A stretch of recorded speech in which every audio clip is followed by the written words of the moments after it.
So this is, to everyone's dismay, a thing again. Because I need an excuse to fucking get used to the feel of these new buttons. Because Frosty's in 2 weeks. But after playing 50 games in a row of BB Tag with Frey, I don't want to play any fighting games anymore. So we're gonna let it rock. So I think this is probably journey mode scoring attempts. I think that's the way it's gonna go. Let me real quick tab out. So we're talking about the modding scene for Frogger PS1/Windows 95. I fucking remember that shit. As weird as I feel like it is that I remember it. You know when you get SZO opener, the game is gonna be good, right? Oh yeah, it's already complete shitfuck. Excellent.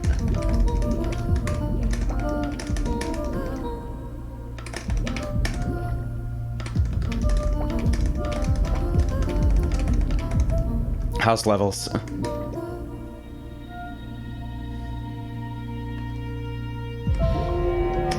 Doing all right.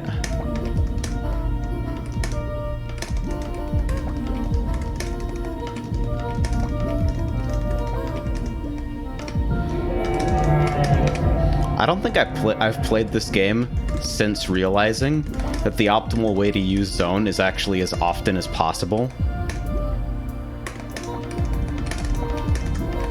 So that's going to be an interesting scoring adjustment.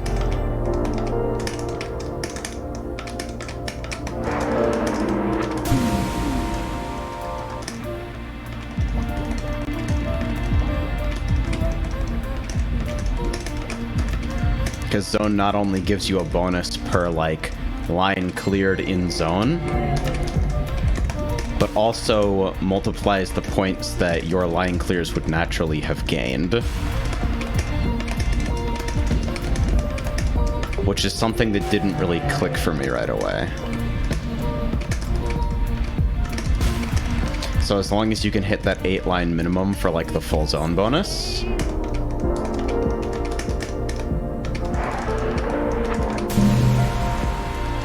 then you actually score like a hero.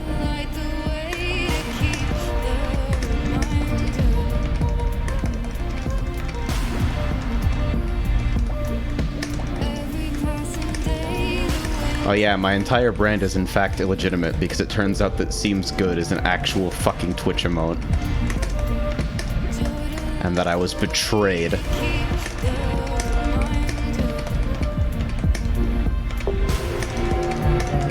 I still don't really understand how the zone gauge actually works.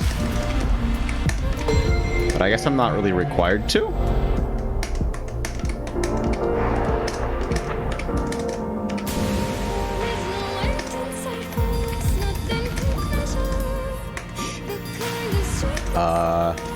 Wow, that's ugly.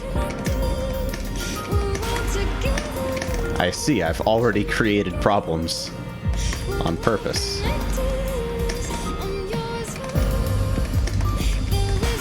Also, guess who can't tell the difference between, like, L and J?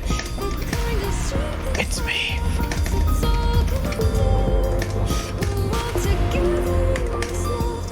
Oh, this is so shit. I hate you. Sitting here trying to stack with good finesse. What kind of goddamn moron?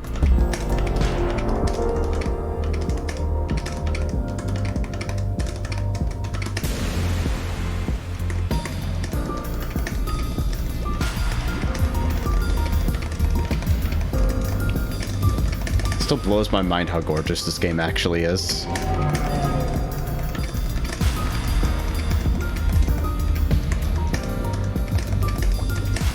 Swear to God, Frey's like, I'm gonna get you a 1440p monitor. And I'm like, I don't need a 1440p monitor. No one needs that. And he's like, you're right, I'm getting it for you anyway. And after having received one, I can confirm, nobody fucking needs this. But it is pretty cool.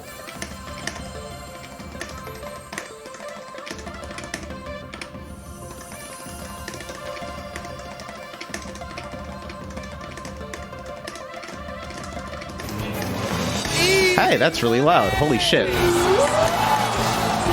I think that's on brand. Thanks, Capitan.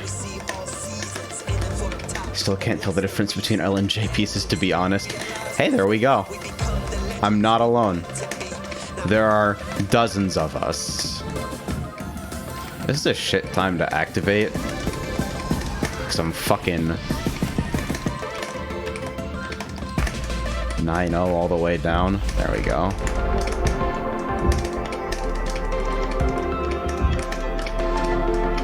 Oh, great. Bear witness to the fuck. At least that's like fairly straightforward to clean up and just leaves me with a relatively normal stacking strategy. See, look at how normal that is. Look at that. Completely standard, well-reasoned stacking strategy.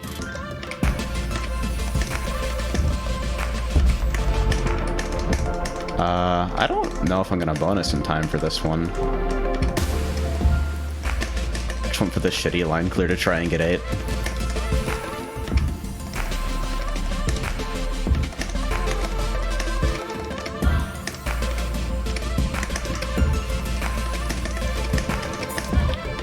Shantae talking about G-Shade performance. I actually did a little bit of poking around with Reshade as well recently, since I was kind of curious how the new PC would handle it. Get over there, you fine. And I've come to the conclusion that every popular preset is still over-sharpened, over-saturated shitfuck, and that I prefer the look of the vanilla game, but at least it runs pretty well.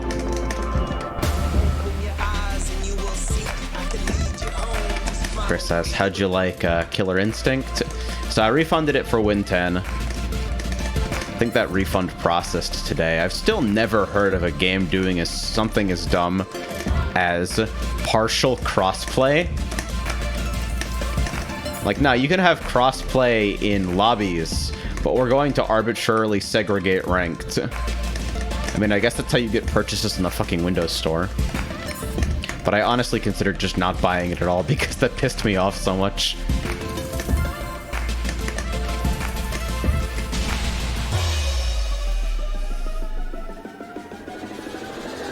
But yeah, it's, I did all of the fucking tutorials except for the last one at a shot, and I really appreciate I made a note of this the last time I tried the game. I think I tried the demo.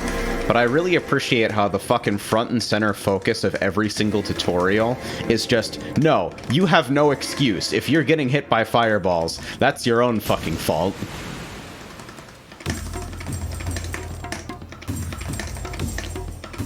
Because they're like, alright, what's the primary focus of this? Letting new players know how to not get blown up by fireballs. Excellent, you win the prize.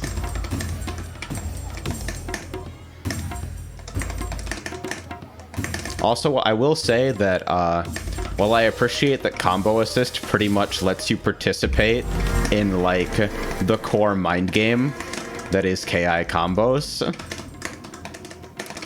it makes learning them the worst thing ever. It makes learning them a fucking nightmare.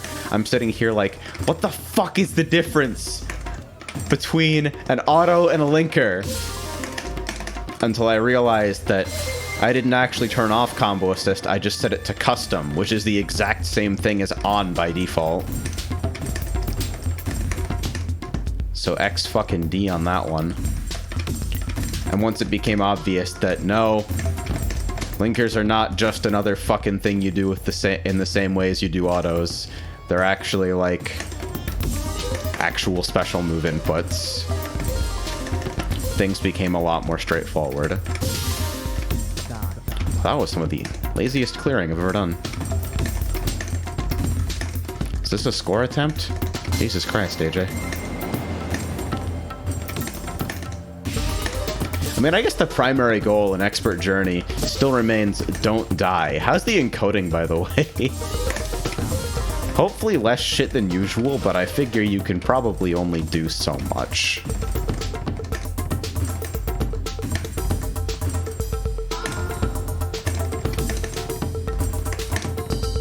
says combo assist should be turned off by default. Yeah.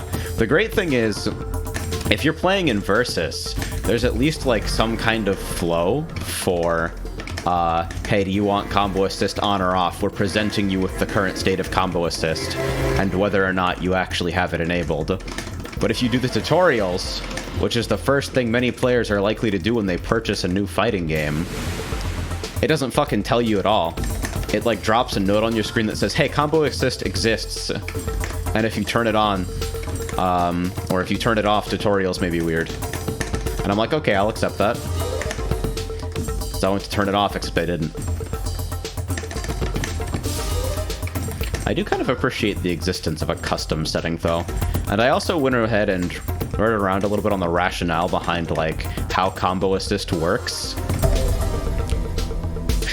And it was cool to hear Iron Galaxy talk about that. Like, hey, pretty much everybody can throw a fireball given some practice, but actually no one on Earth can cancel special moves.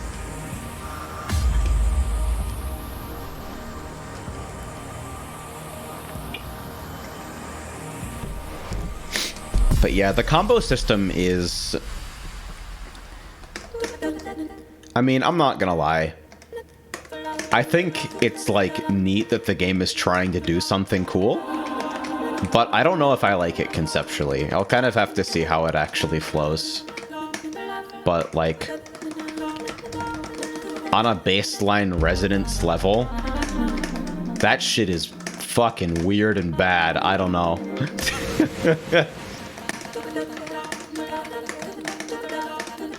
But excellent training features. Iron Galaxy's reputation with netcode kind of speaks for itself. As one does when you make a fighting game for the United States of America instead of for an island nation the size of Rhode Island. I know Japan is larger than this. Please do not slide into my fucking DMs.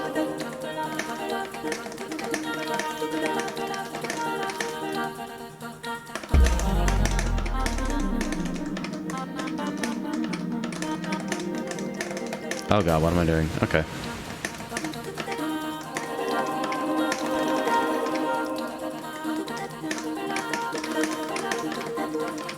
The other thing about Zone that, like, makes it fucked up for scoring is that lines cleared in Zone apparently just don't count towards your goal at all.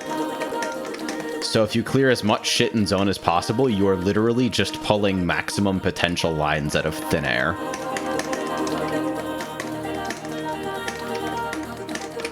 Oh shit. Wasn't the worst place to make that mistake. Not by far, but kind of frustrating.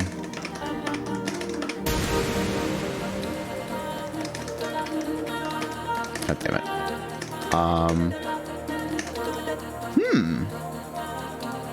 How do I want to do this, actually? I think I have an inkling. Yeah.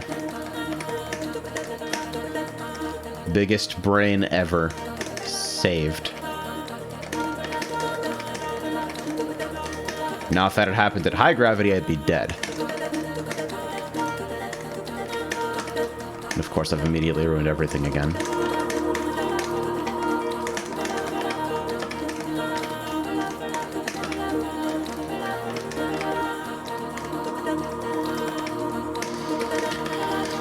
So, real talk? I know I've been playing these up a little bit, but, like, I have fucking Chris to thank for letting me know that the Crown fucking Speed Silver Switch buttons were actually available in 24mm now. And these things are, like, the best buttons I've ever used. They're so good that I want to get a new keyboard that uses these kinds of switches. They're, like, fucked up good. Basically, what if Samwas didn't feel like mushy garbage that causes you to overcompensate by gorillaing the buttons to make sure they're actually pressing?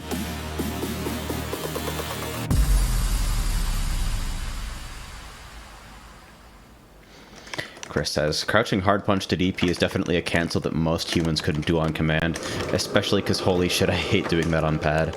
Yeah, it's... I don't know, I've been thinking about all the ways that fighting games are just fucking terrible to control. And like, I just don't think people conceptually understand the idea of canceling. Like, it's mechanically intense, sure, but it's also...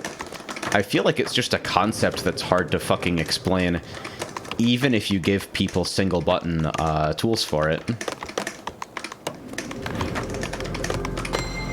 It's so essential, but it's also like kind of a you must understand the internals of the game sort of deal, you know? I think it's something that a lot of players take for granted. I don't know how I'm gonna actually convert this into anything. See that fucking terror stack?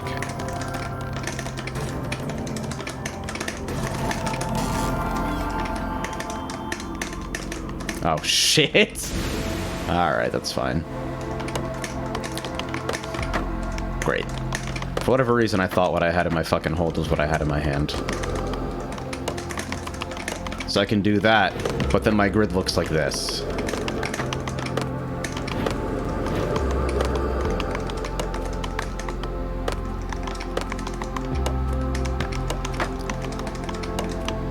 Says I can't do DP combos from crouch.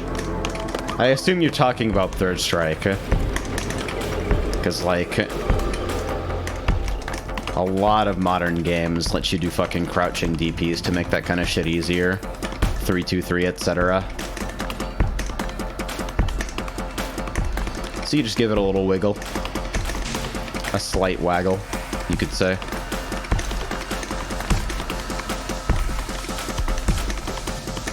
What are we building here?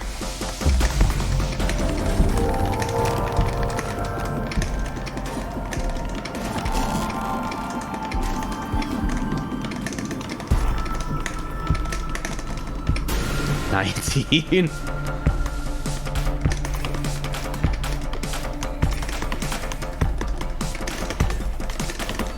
Yeah, I believe, I don't know a lot about Third Strike specifically, but I do know that when 4 came out, a lot of people fucking memed about how strong the input shortcuts in 4 were. Don't worry about this too much. We'll clean it up in a bit.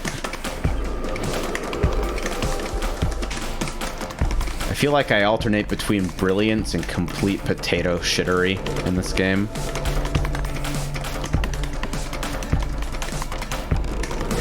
Yeah, I'd say this is probably where you cut your losses and start to fucking attempt to downstack.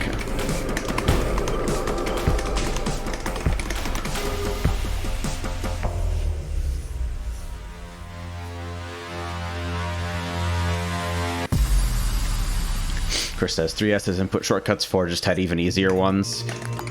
And I don't know if 5 made inputs any more lenient beyond, like, the fucking 3-frame link buffer, which was in Omega, and everyone forgets about that.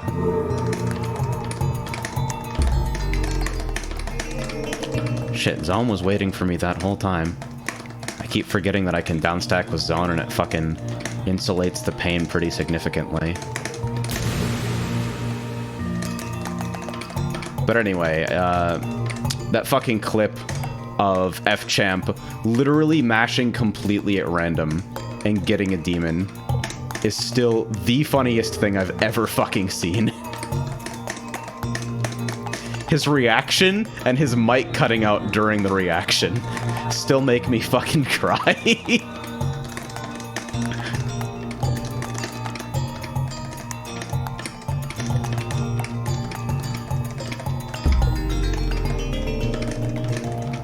Yeah, there's the Babby strat for optimizing zone points.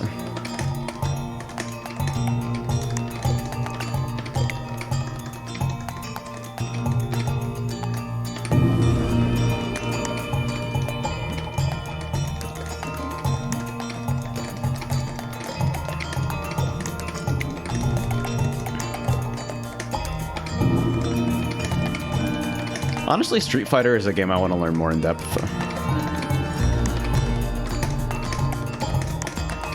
I want to, like, reinstall 5 at some point and just, like, actually sit down and figure out if there's a character in that game that resonates with me more than Ken.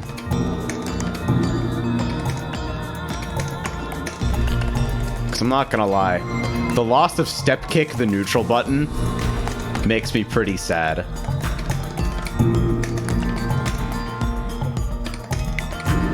Like, Ultra Ken was just, step kick. And that was like the whole character, and it was fucking awesome. It's like step kick and Kara throw. What have I done?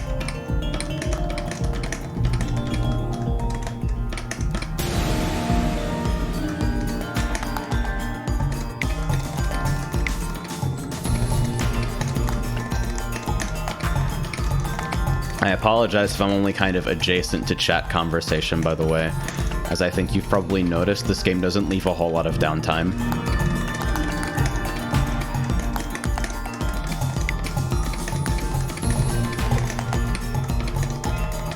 Holy fucking visual effects, Batman.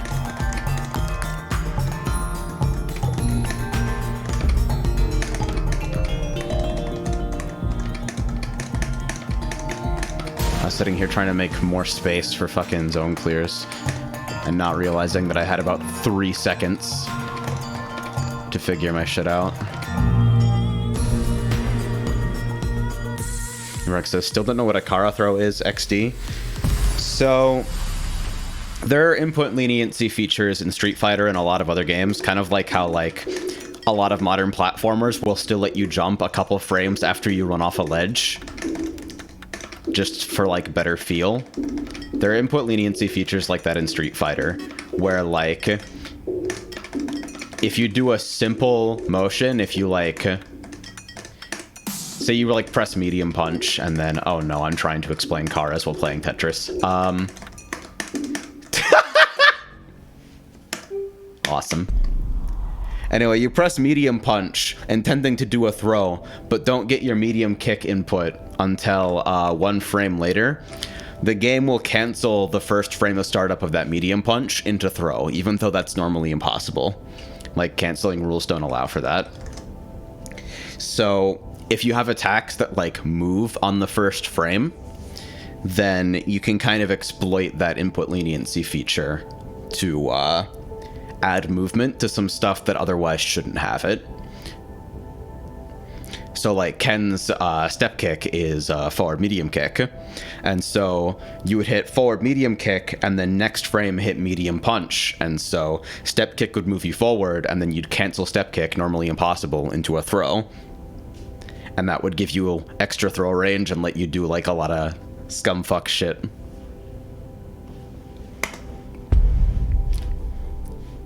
None of these are absolutely ridiculous. It's not like they're carrying momentum or something like an arena shooter, but it can add a little bit of extra utility to certain attacks.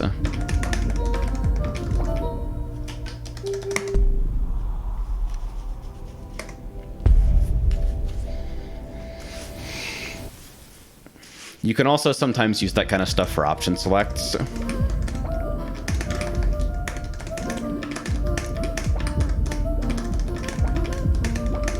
Where, like, the move that you're Karaing into won't come out on a block or whatever. Yeah, it's sort of the same idea as, like, boost grabs and stuff.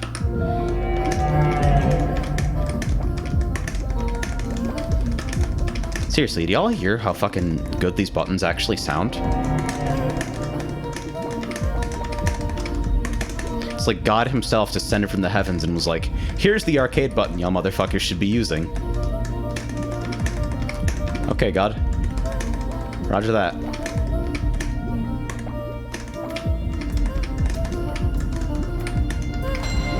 Ah, shit, I didn't actually activate. I'm stupid? Never mind, I'm the best.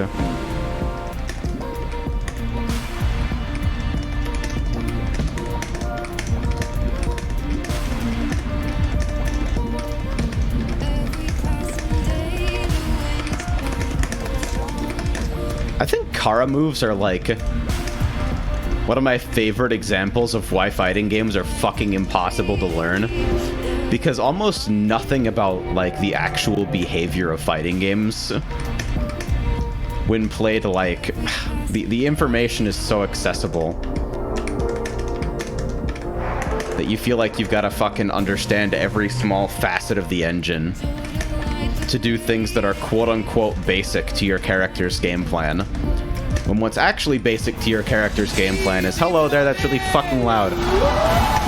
Oh, why does this happen? Why does Tetris Effect lower its own volume for dynamic range so fucking badly? Hello. Thank you, right on.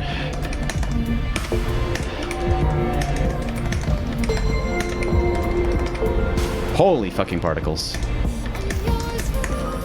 Alright. Gonna do what's called a pro gamer move. Empire.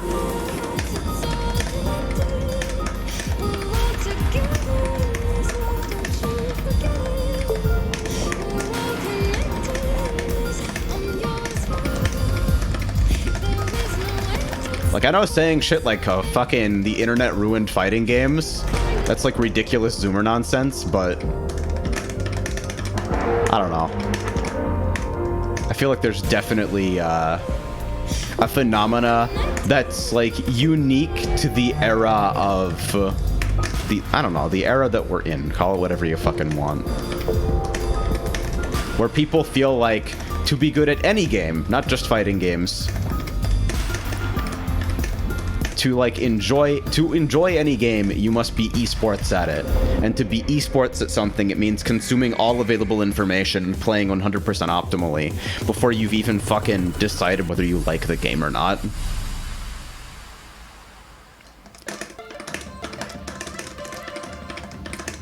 Like new players picking up fighting games and going, all right, what's my fucking optimal corner combo? When the thing you need to figure out is like how you can prank people into hitting buttons in block strings. And that's the actual important part of the character, or what have you.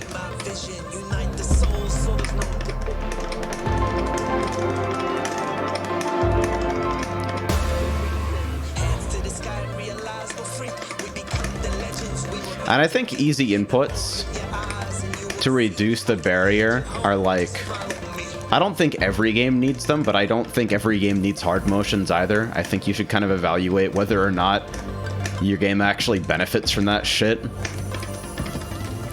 But motions honestly seem like such a comparatively small part of it versus like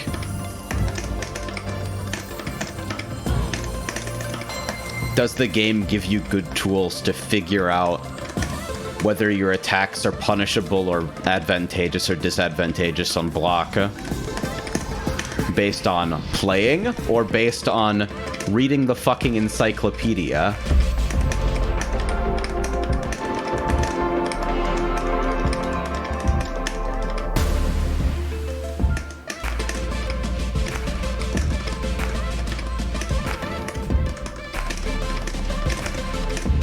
I'm gonna propose like the Michael Zalmont index of fighting game approachability, where it's a 0 to 10 scale based on how much you feel like you can learn about a game by actually fucking playing it.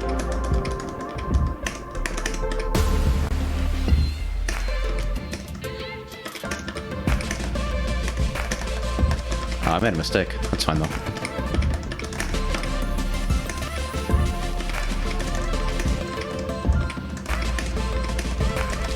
I feel like I have the same fucking soapbox every single time people talk about accessibility in fighting games. Even on the subject of simplified controls, I feel like there's stuff that's more basic than like, can I throw a fireball?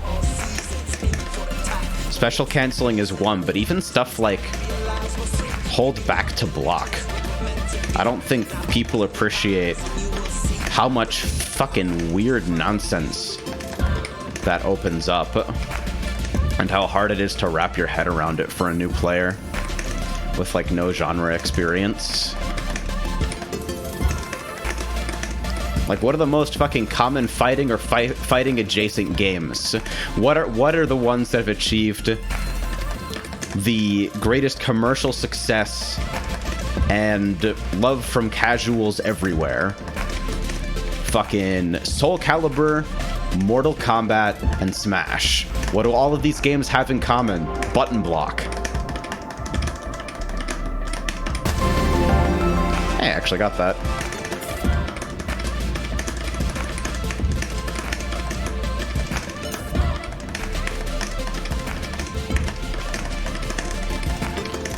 Like, I really hope that's not a horrible oversimplification, but it seems so clear to me.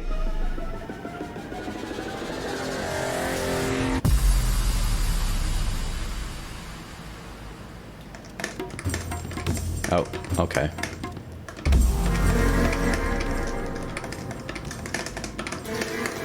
Like, fighting games are fucking unapproachable. Nobody can figure out how to fucking control them at all.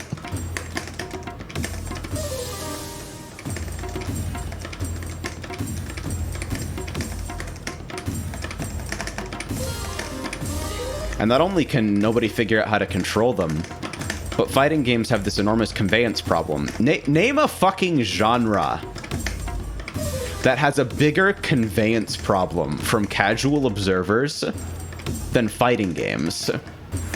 Where, like, the vast majority of people around the world think that the game is just about either mashing buttons faster or who knows better combos.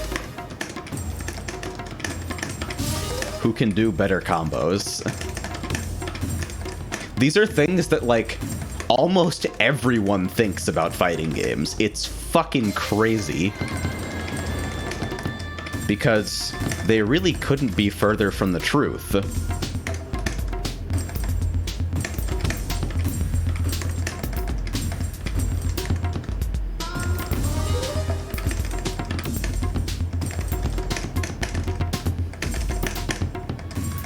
Oh man, please, please God. That's fine. There we go. That's all I wanted. I don't even need, like, actual good pieces afterwards. I just needed to unfuck that situation.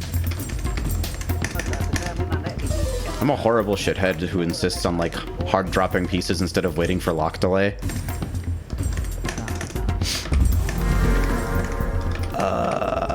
Can I actually burn my way to that piece?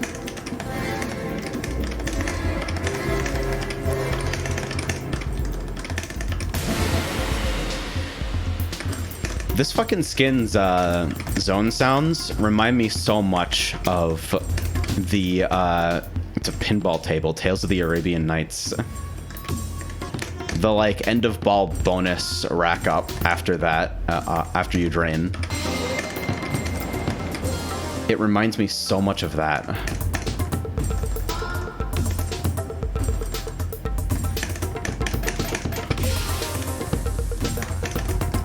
Alright, let's slow it down.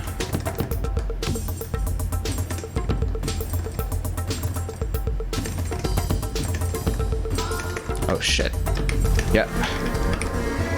Hello. Welcome to the National Institute of Panic Zone.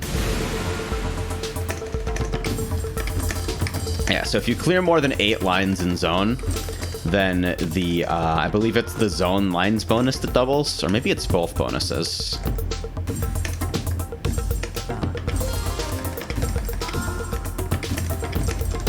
Yeah, you want to zone as often as possible, clear as much as you can while you're in zone, and get at least 8 lines per zone to maximize scoring.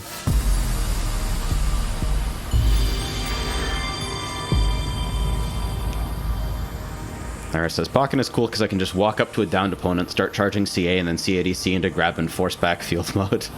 See, even, like, Pokken is a game that I think almost achieved a very nearly perfect level of, like, casual friendliness. And then fucking CADC. CADC is a goddamn mistake. Because it exists, and it's the primary answer to projectiles, You have to be able to do it to fight any zoner.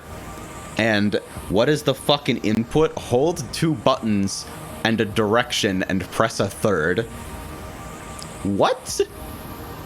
You've got enough fucking buttons on the pad. Give it its own thing.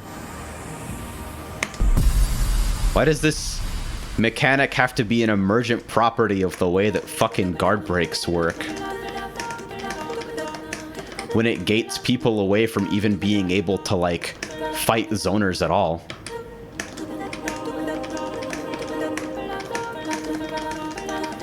I love the game, but oh my god. I feel like that mechanically hurts it so much.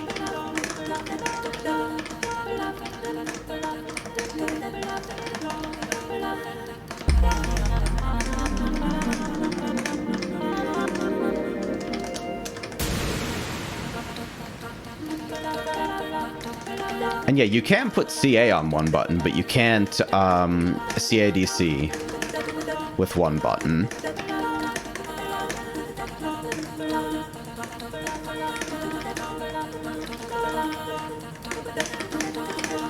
It's like if in SF4 you made it so fireballs were unblockable or something.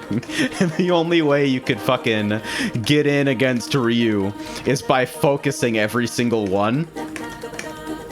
Except Street Fighter is a franchise for people who like fighting games, and Pokemon is a franchise for literal children.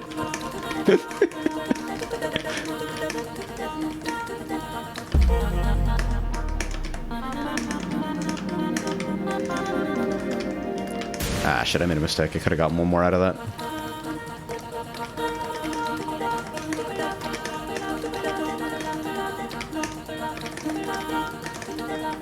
Gecko says, AJ, that's just ST Ryu. Yeah, I love how ST characters, like, common wisdom against fireballs in, like, almost every modern fighting game is, like, walking forward and blocking is often your safest and most effective option. And then ST looks at that and is like, walk forward, you fucking moron.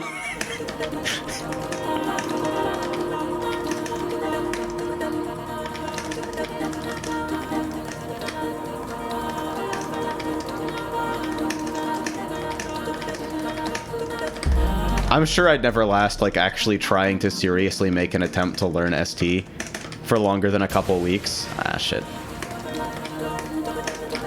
But it's so important to me that the game exists. I love it so fucking much. And yeah, Ebrog notes this. So many emergent mechanics seem to come from input interpreters. Input parsers are fucking hard.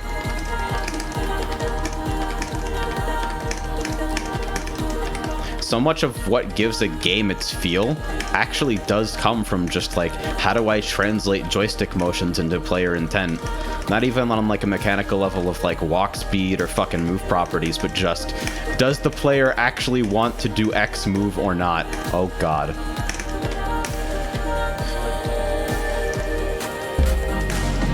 That was a mistake, I think. I'm not going to be able to get anything from this. Shit.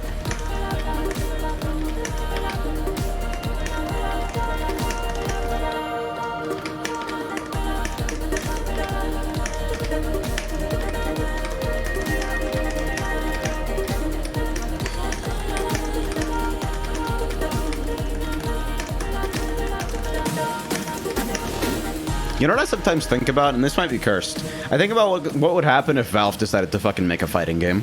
Because we're already gonna get the Riot fighting game. And I made the joke about the Riot fighting game, what feels like decades ago.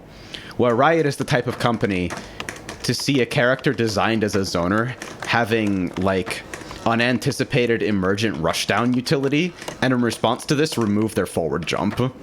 That's like the Riot design philosophy to me explained. But Valve, fucking Valve, where their whole thing is, we don't actually teach you how to play the fucking game at all. We just allow other people to make teaching tools for us, and then integrate them neatly with the game. in a way that's approachable and natural. Can that approach succeed for fighting games? Is there a fucking innovation waiting?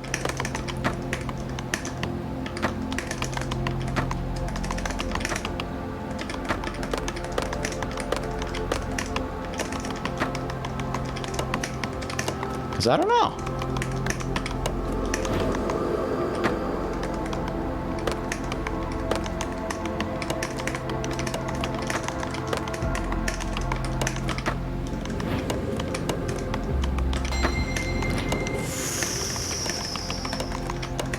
This is awkward. Well. Wow, it was completely worthless.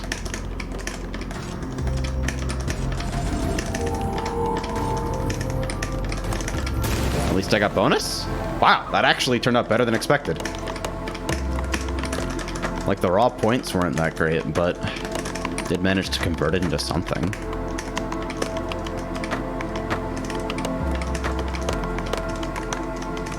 That fucking pit of death on the right side over there.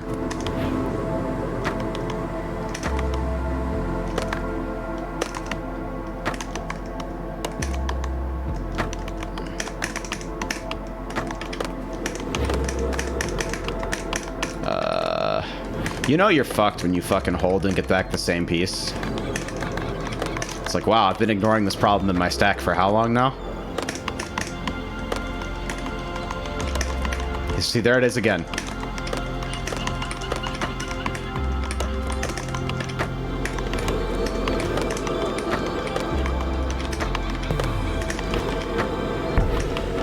Alright,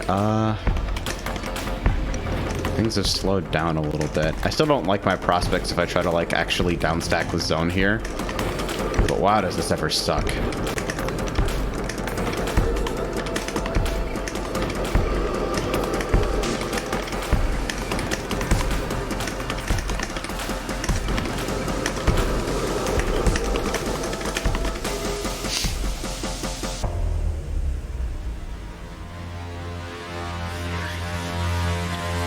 I feel like this is the natural conclusion to the fighting game complexity rant, by the way. I think people have this idea. This is what I always hear for arena shooters and fighting games, two genres that I feel very strongly about. When people talk about the new player problem, when people talk about how it's hard to fucking bring in people to the genre, and how the games have conveyance issues, and nobody seems to be able to figure out how to fucking play them without help. The response is always, well, people just don't like this kind of demand. People don't like having to learn something complex before they see success. People expect everything to be handed to them. People want to be carried by teammates instead of having to face their losses alone, etc., etc., etc. It's like, motherfucker, you know what's, like, the hardest game in the world to learn? Defense of the Ancients 2. That game is jacked up.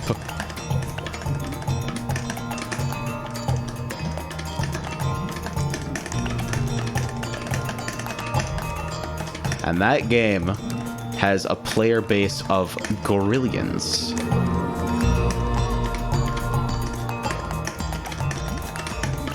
Sure, it's kind of a wild comparison because Valve is involved, but Valve also pushed Artifact. And Artifact fucking sunk faster than anybody thought was even possible for a Valve-backed project.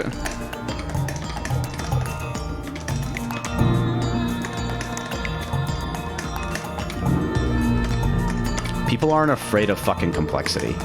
People aren't afraid of challenge. People aren't afraid of learning.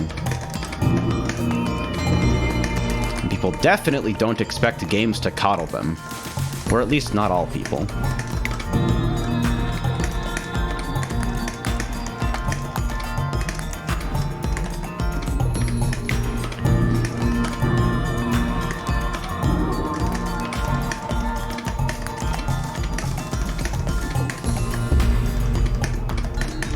We're gonna call this one improv. Do I have enough time to do something? Ah, shit.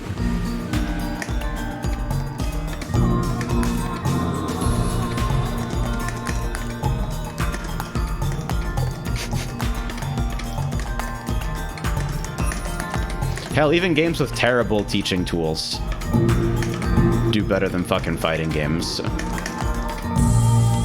League of Legends for like 5 years had a tutorial where it told you to buy a tank item on a fucking AD character.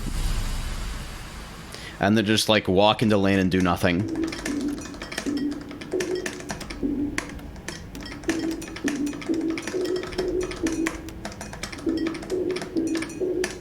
Karnas asks, what if they made a fighting game way more complex and marketed around it as the Dark Souls of fighting games? Okay. Maybe this is a weird take, but isn't that just BlazBlue? Like, isn't the fucking surface level complexity of BlazBlue almost the entire appeal of the game?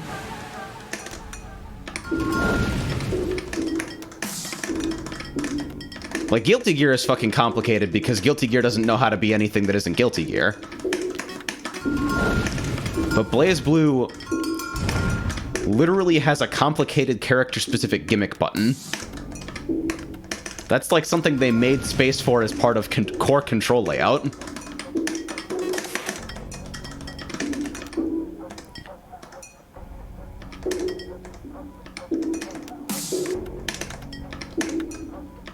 Geek says, you know what Dota 2 does that fighting games don't? Functions online. Also fucking that.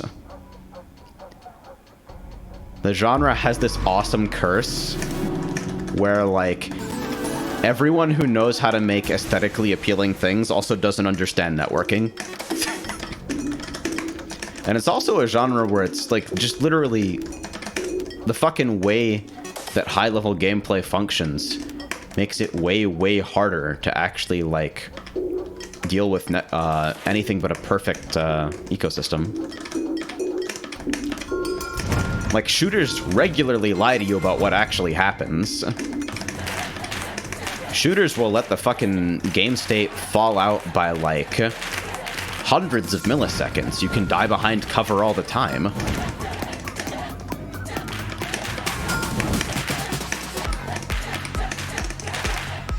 Stuff like that.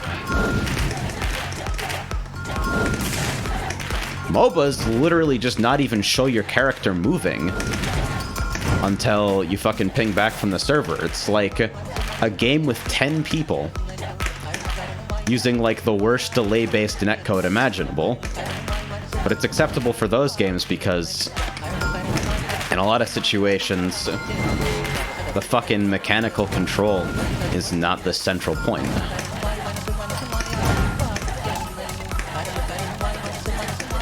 There are no MOBA characters that make you react to something in 18 frames or you instantly lose.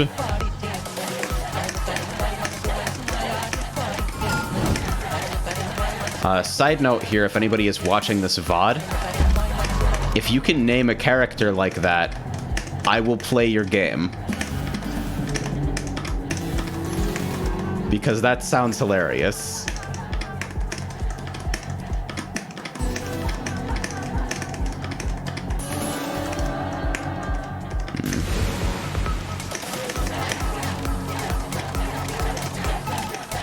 It says can't fix NA internet. You literally can't, because the problem is, like, I don't know, even if we all got fiber, it would make things better. But the problem is that North America is fucking huge.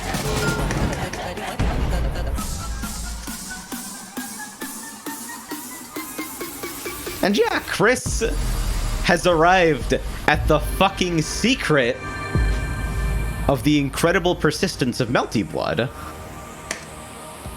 Is that literally any two people anywhere in the world, no matter how far apart, no matter how shitty their computers are, can play it.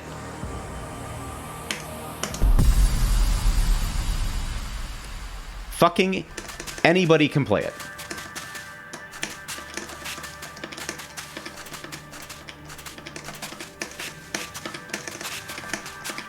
And unless you are me, and cursed with regards to CC Caster, which I will begrudgingly acknowledge as if not an issue that was caused by me, at least an uncommon problem,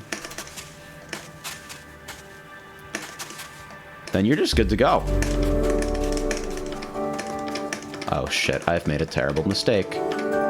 Never mind.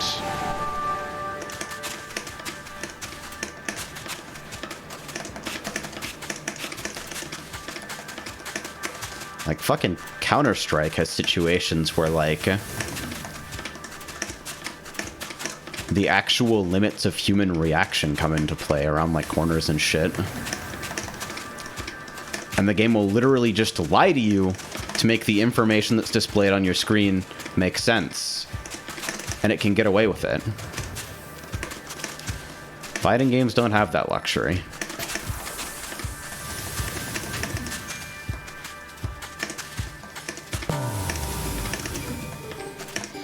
That's what rollback netcode is, and even then... it's fucking nightmare balancing act.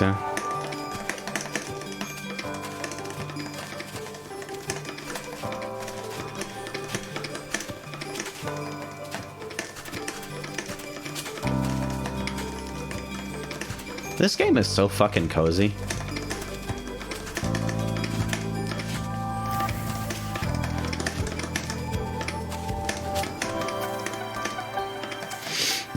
And now we're on the moon.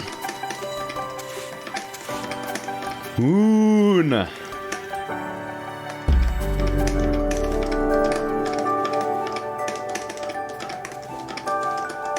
Oh, shit.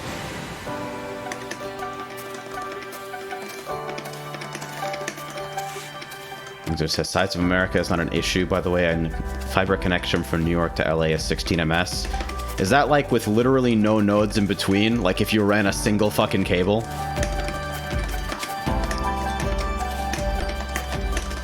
Because that definitely doesn't match up with my experience at all.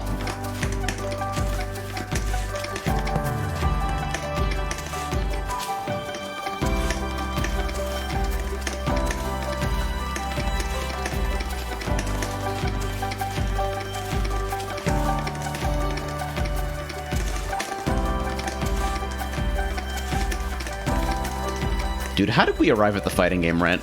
Fucking how does this keep happening?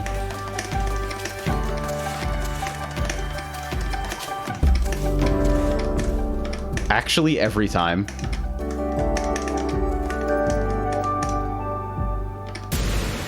Shit.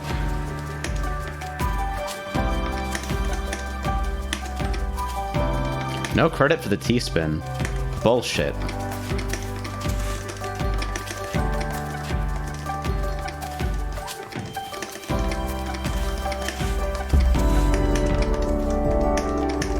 Says because someone asked about KI. That's the secret. Chris actually wanted this to happen.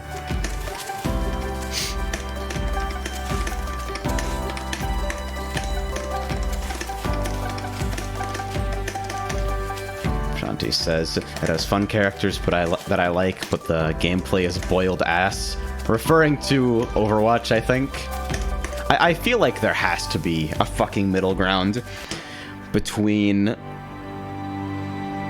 saccharine, mass-produced, mealy-mouthed, fucking Overwatch DreamWorks archetypes, and like whatever Killer Instinct is doing. Dolphin Stage, by the way. Please post clicking noises.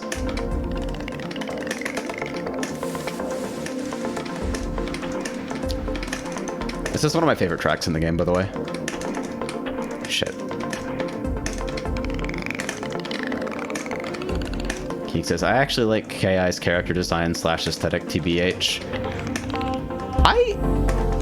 I feel like I've been going back and forth on it ever since installing it, honestly.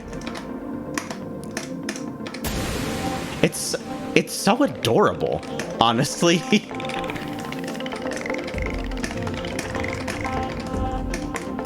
Maybe that's the aesthetic disjoint that I can't pin down.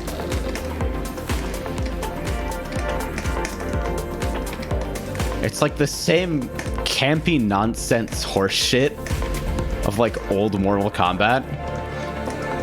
except less intense and playing it completely straight at all times.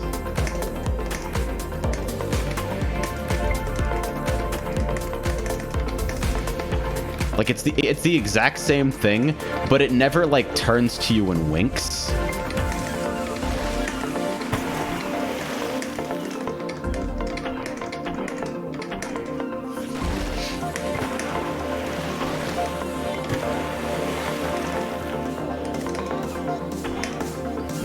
Geek says, I mean, I don't know, it does have a fucking Battletoad in it. I think that counts as a wink. Yeah, it's got a Battletoad, and then it's completely serious about it.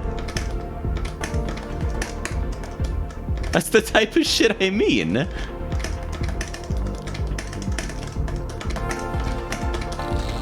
It feels like barely comedic aside from the fuck. That's not a spin setup that works. The fucking boot. Mark says, just remember cross-tag and Mega Man. Dude, bad box art Mega Man might be my favorite part of Cross Tekken besides rollback netcode. Where, like, Pandora after the fucking title update. Because holy shit, you make that character and you put it in the game, and not only that, get ready for a fucking car horn, by the way. Not only that, but then you also, like, leave in a glitch that allows the character to fucking ascend past the boundaries of the screen and timer scam people. So every once in a while, you just go online, out encounter some enterprising individual on the bad box art Mega Man space program. Oh yeah, and also it was like literally the most tone-deaf possible time for it to happen.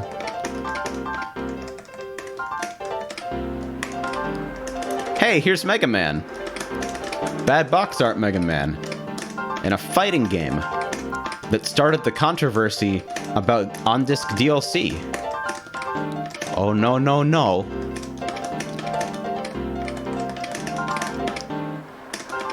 As they say, look at the top of his head.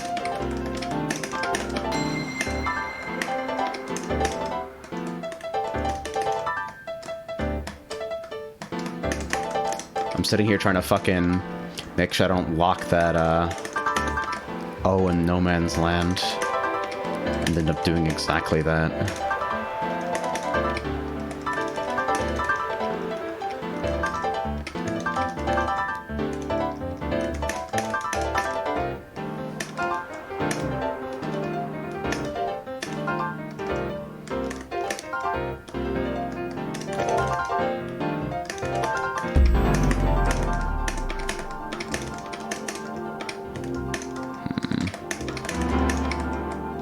How do I want to do this? Am I a stupid jackass? I mean, yes, but like in this specific instance. Yes. Keeks says, AJ, if the impossible happens and KOF 15 gets rolled back netcode in a speedy PC release, I am dragging you by your fucking ears into that shit. Honestly, if that happens, I will let you. 100%.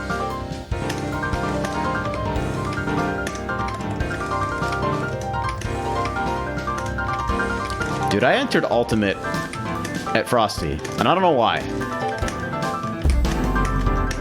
I think it's because part of me feels like every Smash game is fundamentally the same fucking thing.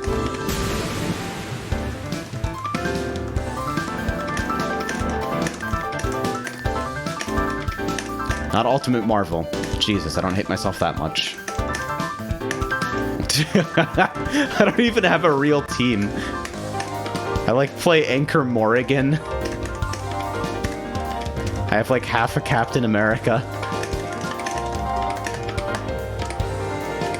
You ever want a genuinely bad fucking online experience? Xbox Marvel 3's got you covered.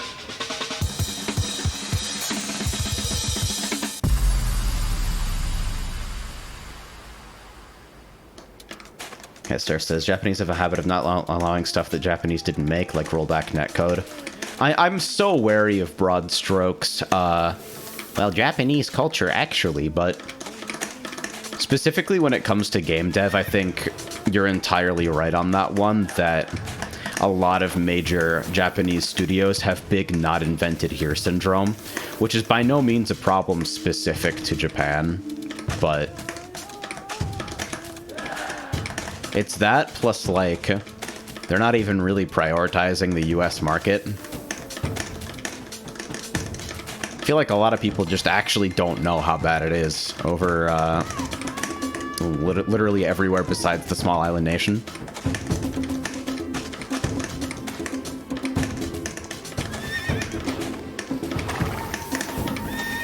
Meanwhile, I don't remember where I read this, and it might be untrue or inaccurate in some way. Somebody can like back me up if they've also heard this.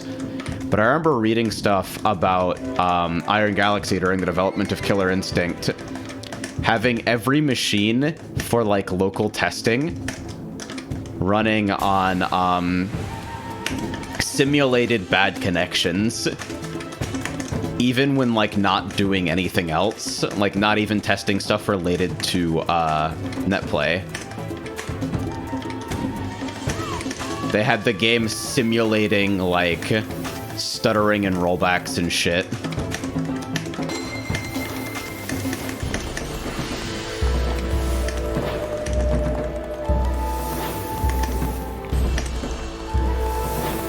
The logic that we should be testing this game in the environment that we expect it to be played in, which is on Xbox Live on Wi-Fi.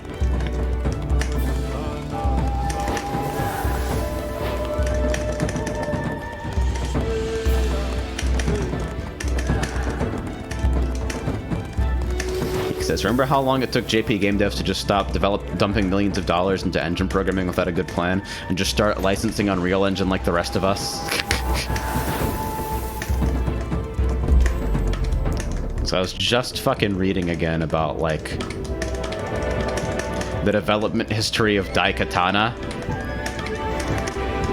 Quake 2 comes out and it's got colored lighting, and John Romero is like, fuck! We need colored lighting! And so they rewrite the entire game on that engine after licensing it and after waiting for it to be available.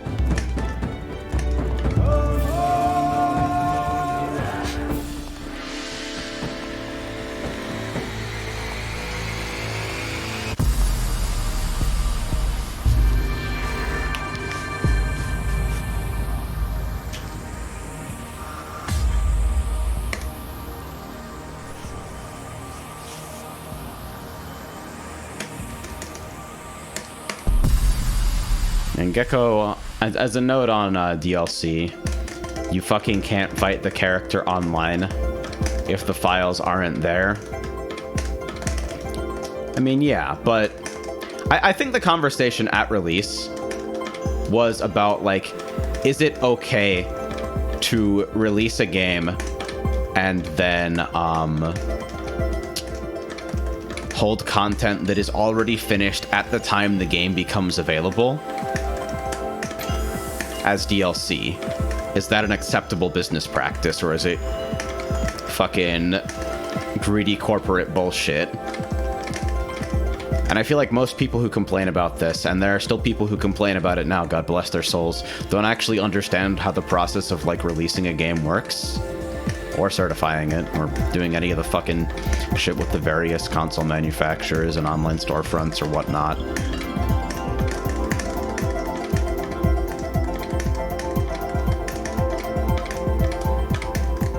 Game development just in general being a huge fucking gigantic shitfest. And the game itself actually being finalized well ahead of when a playable fucking copy is in your hands.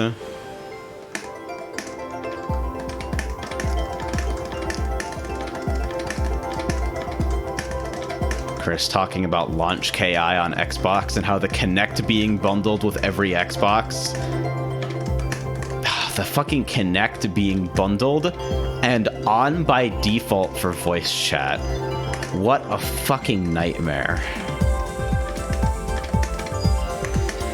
So you got to hear the intimate details of every single online opponent's home life, which was pretty great.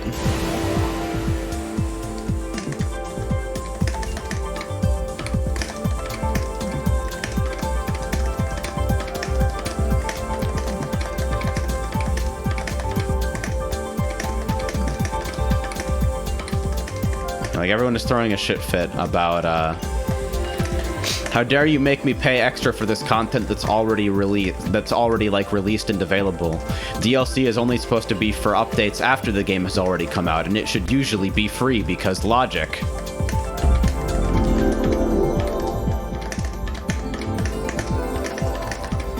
Like, I hate corporate game dev as much as the next guy, but fucking, are you paying attention?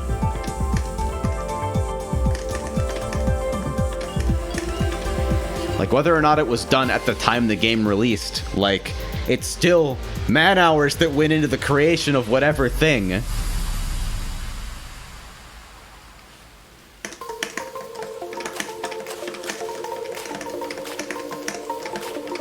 The conversation shouldn't be about whether the content is available at release or not. The conversation should be about, is what you're fucking buying a good value for the money? Or in recent years, is what you're buying even like a distinct thing or a fuzzy, unaudited, unverified chance to maybe have another thing? Which, we're quick to remind you, cannot be exchanged for anything adjacent to actual money. And if you try to cash out after realizing that your fucking account is worthless and you spent $250 on ice burners or NBA 2K trading cards or whatever the shit, we will ban the hell out of you.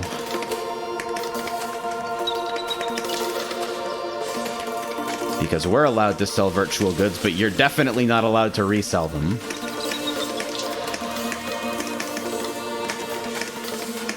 I don't even think microtransactions are the devil either. I think it's the fucking... If you're gonna have loot boxes, vet it like casinos. That's all. Jeez, I've got max zone. My meter management has been about as good as my meter management in fighting games, huh?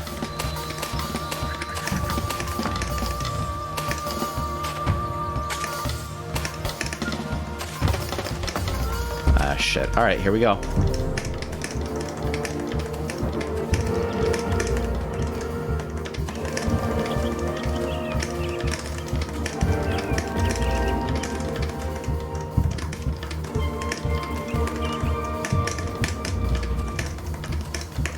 Oh, I'm so fucked. No.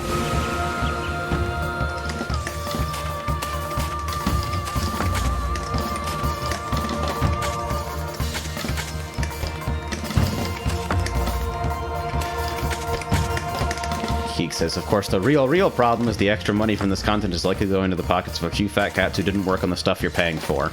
I mean... the scope of that issue is a little broader, but yes, agreed.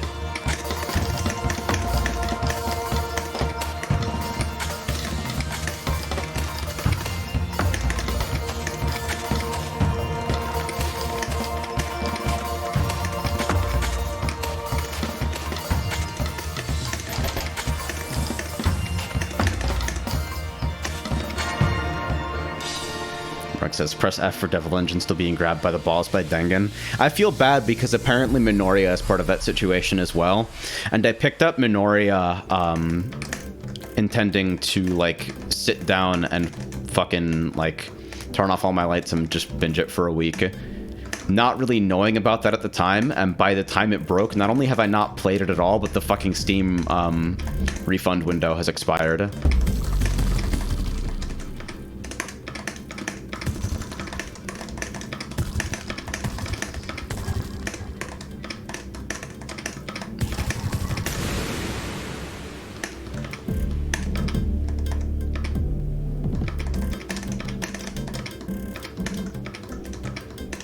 Talking about fighting game motions to spin pieces in Tetris. Now I'm just thinking of like analog Tetris, where like you literally spin an analog stick to rotate the pieces, and they have like full fucking 360-degree rotation with physics.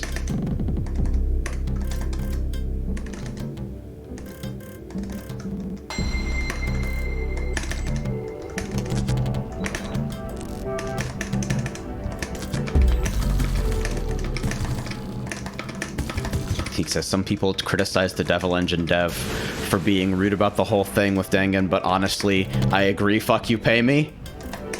Yeah. Like, if you're a fucking publisher and you're not adding value, what the fuck are you doing? It's a regrettable business relationship at best. I will market your work in ways you possibly never intended. Also, I take a cut of all the profits. Eat shit.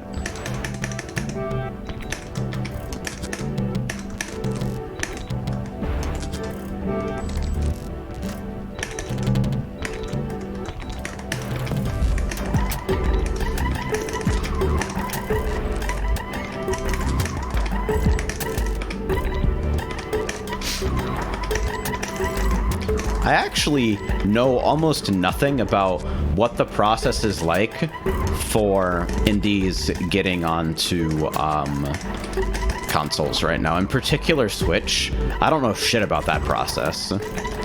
Because, like, for PC, publishers are quickly becoming almost completely irrelevant, but I don't know if it's still a game of, like, you need fucking contacts to actually get anything done for, any other ecosystem.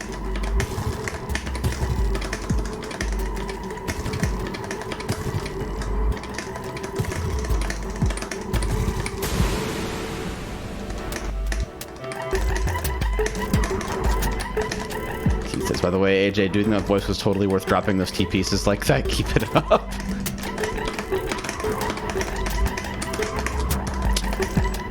What was that voice even? Capitalist Yogi Bear?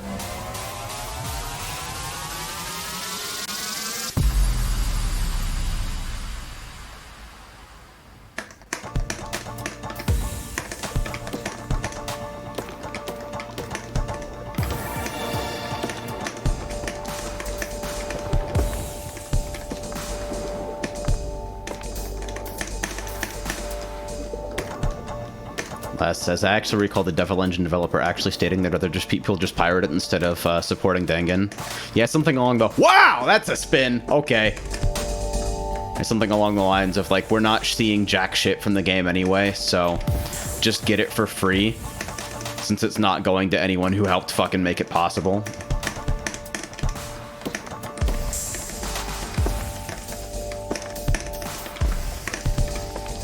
I recall a similar thing with, I think, Hotline Miami 2.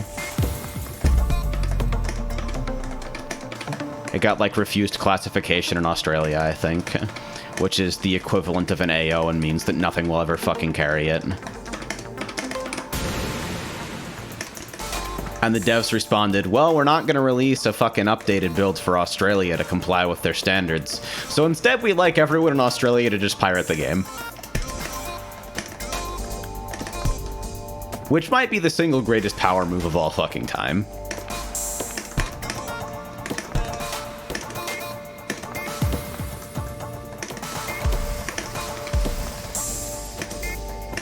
Like, I'm not even a fan of the Hotline Miami fucking nauseating fucking synthwave murder gore shit.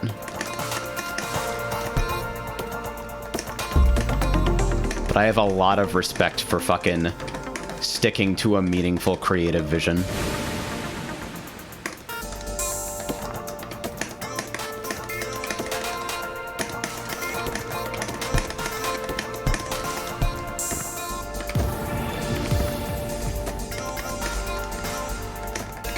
Gecko says, publishers, especially for PC indies, are kind of like the government taxman gag you'd see in old cartoons.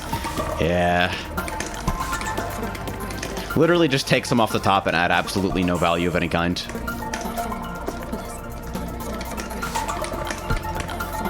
Who wants to be mad about fucking Cave Story? Who wants to be fucking mad about Vanguard Princess? Etc., etc. It's immediately 2 ahs in chat. It's pretty good. Yep. Reminder to pirate Blade Strangers. I don't give a fuck. Clip this, report it to Twitch.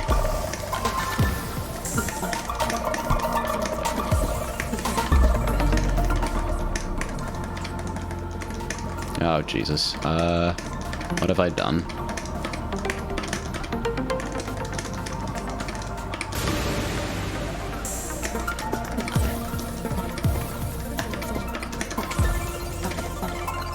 Regulus asks, is Cave Story still freeware? Because I've yet to play it. The original version still is. The version that was released as freeware is still freeware. It's Cave Story Plus and all the fucking ports, which don't really make any substantial refinements that are all infected in publisher hell.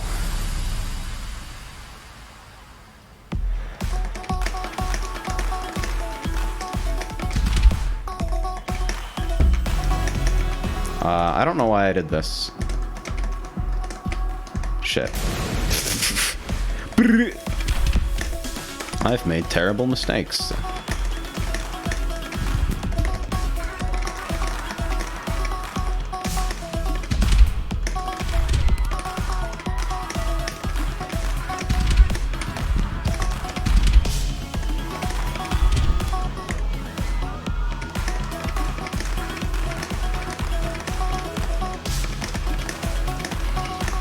Shit is so loud visually.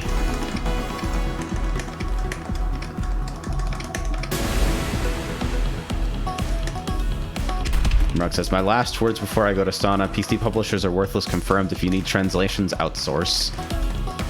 Man, translation is its own fucking thing. If the conversation is dude bros mad at video games on the internet who don't understand how, like, actually making things functions, let's talk about fucking translations. Let's talk about people who think that unbiased, objective translations exist in any meaningful sense.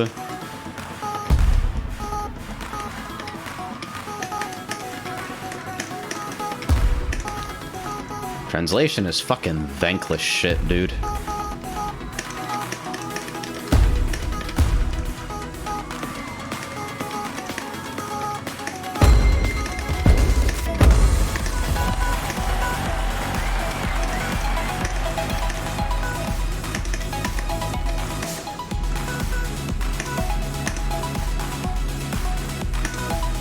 I think the cozy aesthetic of this game is the only thing that's keeping me from blowing up into full rage mode over fucking translation.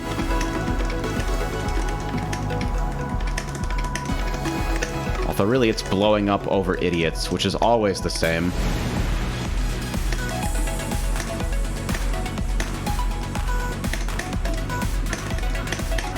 Recommended reading for, like, absolutely everyone who's here, by the way.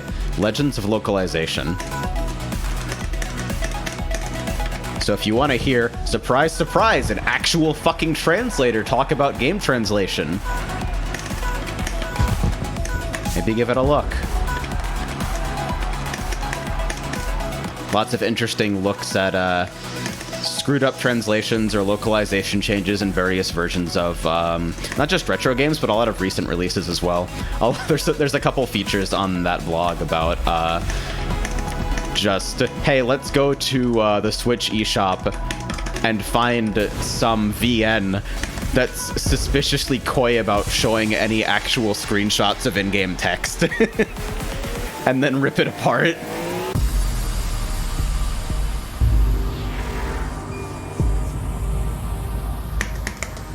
There's some amazing shit there, honestly.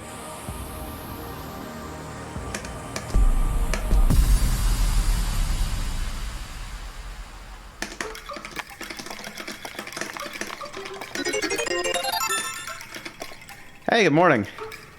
Thanks, S. I looked over to read your message and immediately misdropped. And then misdropped again, thinking about how I was going to fix it. Ah! If this ends the run, I'm going to be very upset. How does this game look with your fancy new monitor? Pretty fucking good. Not just the fancy new monitor, but the fact that the new GPU can easily push 1440p on this shit at, like, basically arbitrarily high frame rates. So in addition to being fucking particle explosions at max graphics, it also looks smooth as shit. Honestly, though, this is gonna sound stupid, but, like, Everybody talking about 1440p, but I kind of appreciate it with this monitor more than anything else is the fact that it's bigger than my fucking any other monitor that I've ever had. Like, just it being physically larger is so cozy.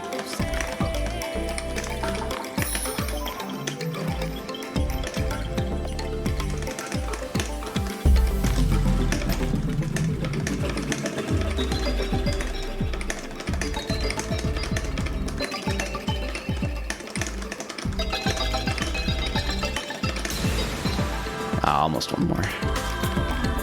Geek says ape brain like big. This explains a lot of things, I think.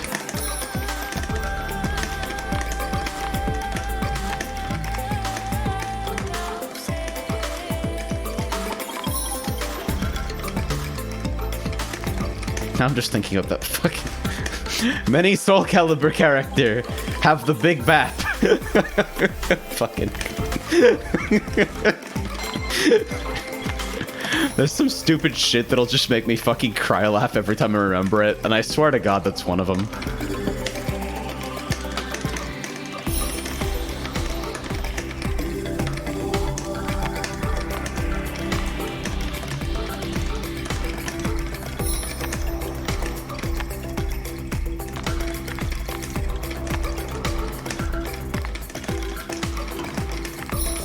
Alright, what are we fucking doing here? Impressionistic downstacking, apparently. Jesus Christ, that is unspeakably ugly. Wow! I made a mistake. I, like, got misaligned at the very first piece, and then just kind of ran through it anyway.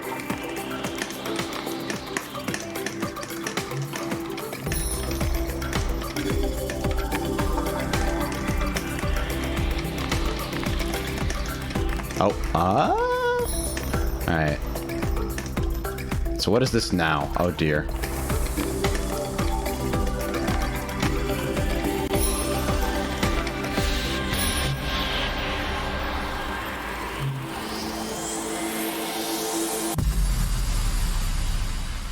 Chris says, I'm so glad you showed the Scott Steiner clip last week. That stream, that shit is so good. Wrestlers talking with the energy of 40 pounds of cocaine never gets old.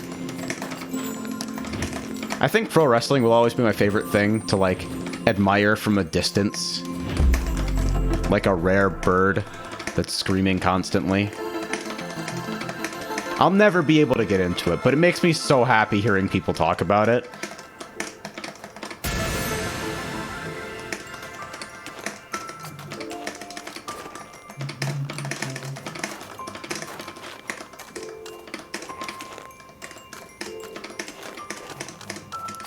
Yes! I love that fucking spin. I'm the best. I realized that I just kind of needed to equalize that before it became a problem for me.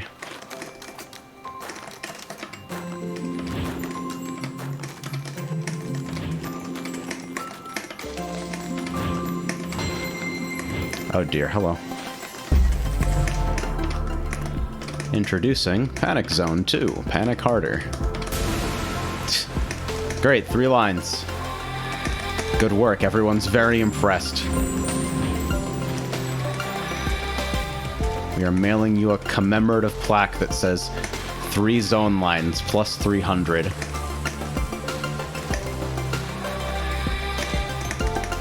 Chat, please post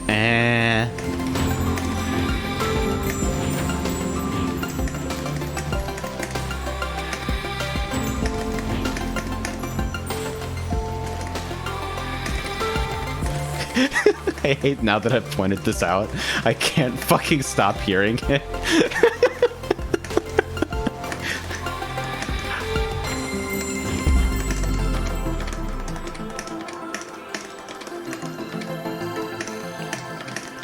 I think my stream is actually a quest for me to just ruin everything I fucking love with memes.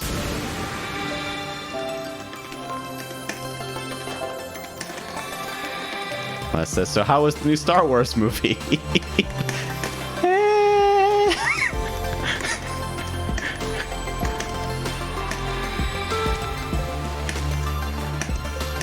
Oh shit, fuck. Dude, Expert Journey does not fuck around when you get this fucking deep. I forgot how badly it fucks you up. I actually love that there is something this hard in the game. Because, like, having a challenge like this, like feeling under genuine pressure, is the only thing that's gotten me to give two dams or a fuck about PvE Tetris in a while. Alright, I get a bit of a break.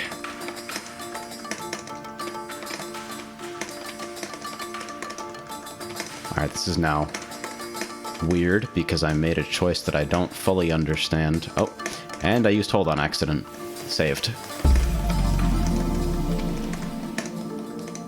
Oh, that was stupid. I'm like, can I turn this into a Tetris if I just hold and do a little bit more building on that side? And my heart said yes, and my brain said, let me check on that, and then it was done. My brain said,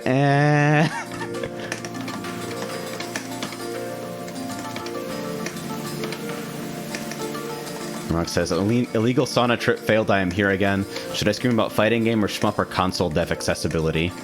I'm actually curious, because shmups are a genre that I find really compelling, but I still feel like kind of an outsider to them. I don't, like, have any super impressive clears or anything like that. I mostly just... I mean, this is a hilarious thing to say because the gatekeeping of it is incredibly obvious, but I just play for fun.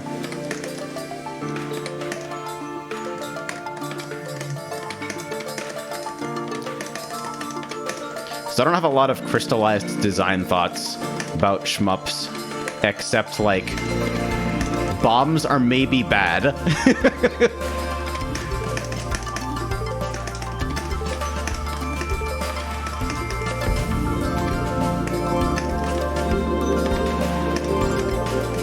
I should probably zone sometime soon, huh?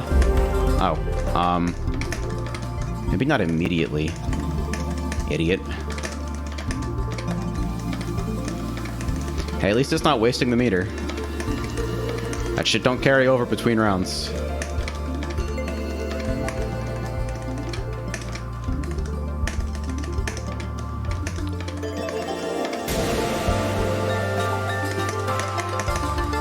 Rug says, I hate bombs. We seem to agree on a lot of things. Probably why I fucking liked Zero Ranger. I don't know, bombs?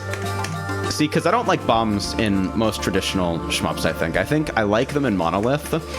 I've come to think of them as, like, at the very least, an area of opportunity in Monolith, but they still don't, like, excite me. I don't get a good feeling from, like, using a bomb at the last possible second. I think the only game that's ever made me fucking smile at that is Mecha Ritz, and just out of the sheer surprise of the nice bomb notification. Because it feels to me, honestly, like bombs in Monolith are more of like a safety hatch for like, hey, if we generate a room that's a huge fucking pain in the ass and makes no sense, this is the resource that we give you to get out of it so that, like, weird variants in the generation don't, like, tilt you as hard as they could possibly tilt you.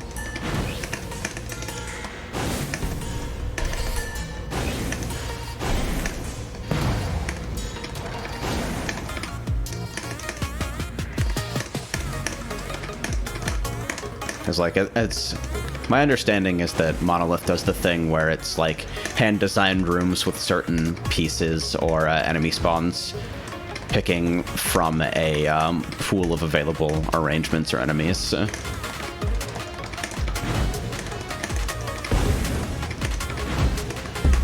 it's, like, hand-designed, but only to the extent that, like, stuff in a roguelike can be without being stuff like the NetHack Sokoban levels that are the same every time, and it fucking blows my mind how they're still in the game at all. Just the most arbitrary possible challenge in that game.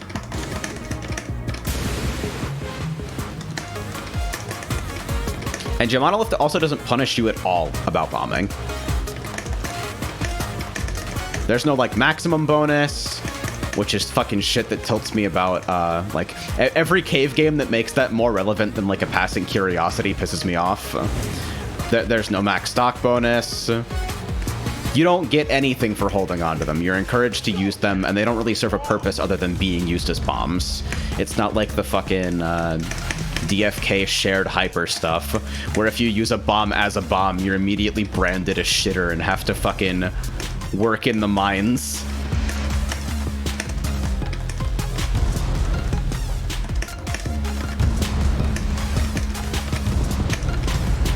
But yeah, my fucking design thoughts on shmups pretty much end at, like, I don't really like bombs. I don't really like intentional gameplay slowdown. And I feel sort of ambivalent about bullet cancel games, like games that feature that element as a heavy part of scoring.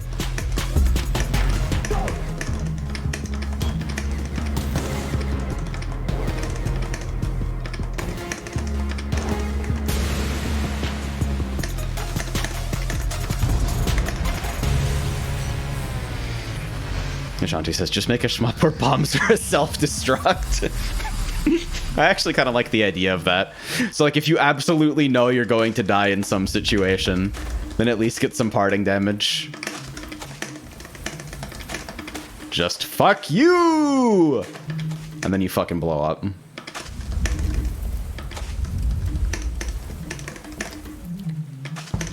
He says, I wanted to make Zero Ranger as accessible as possible, and to an extent it seems like it worked out. The fucking bump system goes such a long way towards, like, being able to make sections with, like, scrolling persistent hazards without it feeling like a memorization trap fuckfest.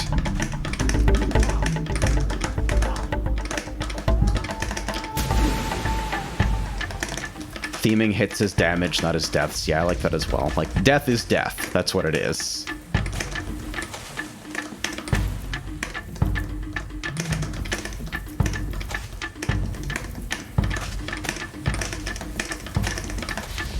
I think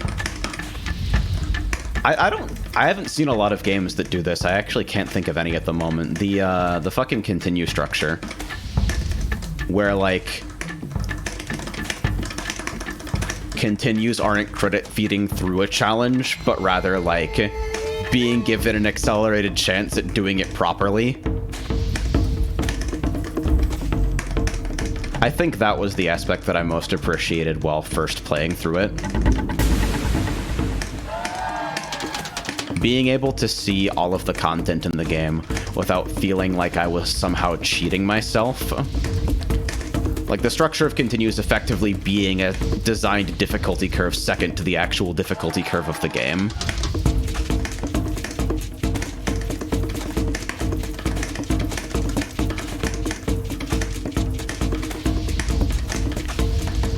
That was, I think, probably what impacted my playthrough the most. Besides scary might be anti-piracy monk guy.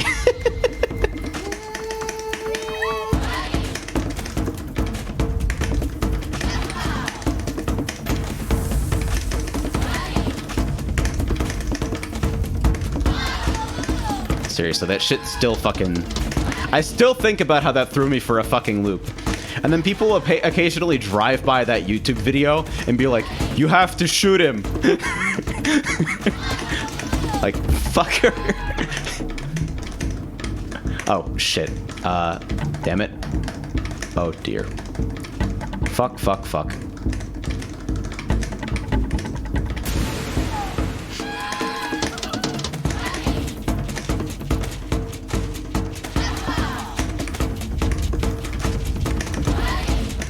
Says, this interesting to me how drastically the way that different game mechanics are framed can affect the way you perceive its difficulty, I guess.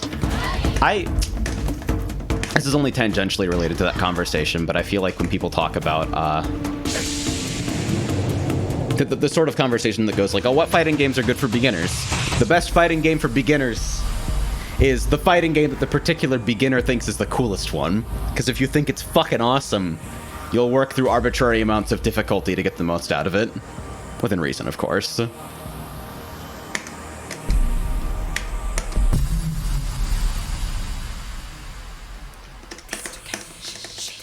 Brooke says, imagine shmups doing literally what every other action game does when dying and continuing. Seriously. It's like, imagine fighting games controlling how literally every other fucking game controls with regards to defense. Even though I don't personally like or find button block, like, particularly intuitive, just because I have so much associated muscle memory from fighting games that don't use it. At this point, it's kind of hard for me to argue that any newly established franchise shouldn't fucking use it. This is the fighting game rant again. Fuck, we branched. Oh, shit. Brooke says, shmups are inbred to death. This is an outsider perspective, but it definitely feels like a lot of fucking people want to be cave.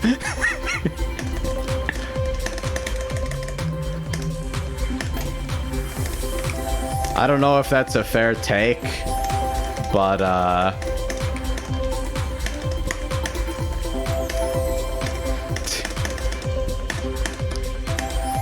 Mark says, Tyrone, I said we agree on a lot of things. Oh no, here we go.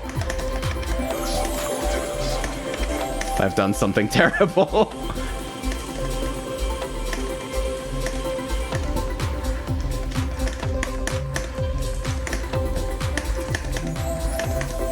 I went out of my way to be uncave. That's not something that I thought about while playing through Zero Ranger, but hearing you say that does make a lot of sense, actually.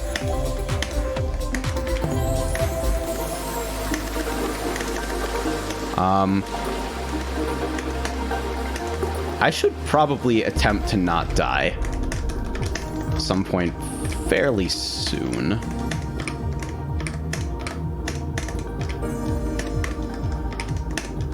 Oops, that's the wrong piece.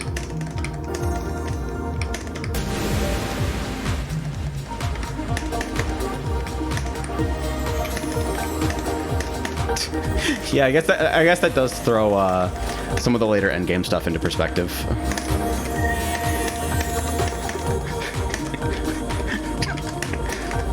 Like hearing you express your extreme distaste for bombs and then thinking about like the end game. It's like, yeah, that's pretty good actually.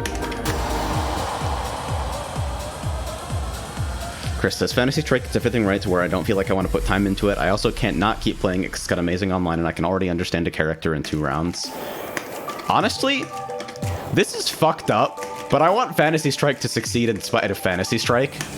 So I might actually try to pick it up, like, sometime soon. Hey, it's the Disney movie ending.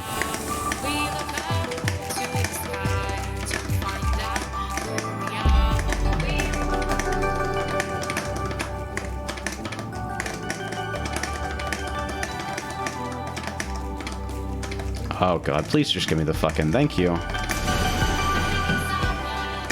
Keek says, don't you mean in spite of David Serlin? I mean, they're the same thing. It's a fucking... The characters in Fantasy Strike are from his fucking... is it a card or a board game, Yomi? I'm gonna fucking meet Serlin at an event someday. We're gonna have the most awkward conversation that it's possible for 2 humans to have.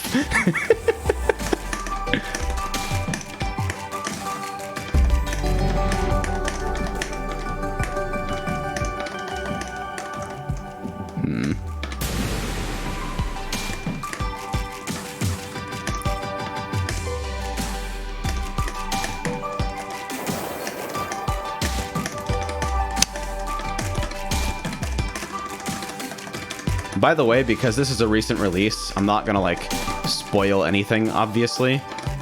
But, Relics of the Past might be the best expansion to any game that I've ever played. Like, it's fucking preposterous. The actual scope of it makes no fucking sense. The feeling of fucking discovery is rare for me these days. And so to find something that basically fucking barrels through the walls like the Kool-Aid Man to be like, hey, here are unresolved questions and secrets and things you didn't expect to work the way that they did. That is fucking pleasant. Yeah! See, the kids agree with me.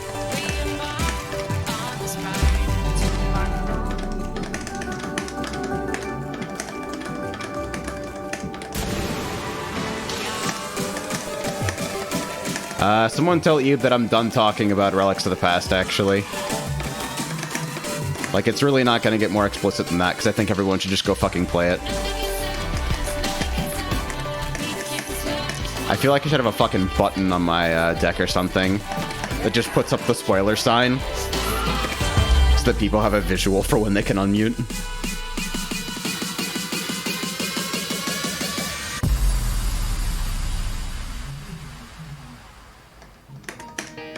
Akimai says, I'm glad people are saying that. When I done the beta test for the DLC, the idea for what it was going to be started off really small, but the devs went ham and overboard. It was great. Yeah, it definitely shines through. Oh yeah, when are fucking M2 releases on PC? Jesus Christ. Part of the reason that I've decided I don't really like gameplay slowdown, like deliberate gameplay slowdown, is because it makes things the worst thing ever to port. If you fucking tie slowdown behavior to like a quirk of the system. I really should have zoned for any of that. It makes them nightmarish to port, apparently. Stuff like PC Death Smiles literally having no slowdown at all for months. I think it was PC Death Smiles, at least. I'm gonna try to patch that up in a second. Here we go.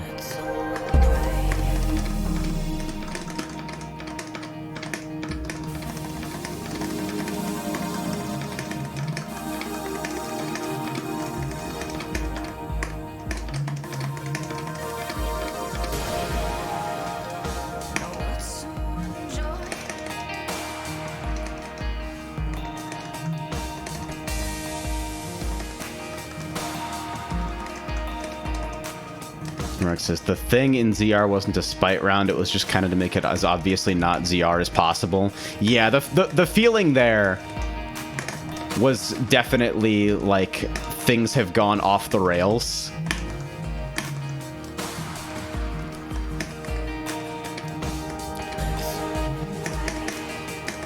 Very, very strange emotional beat for a shmup to hit.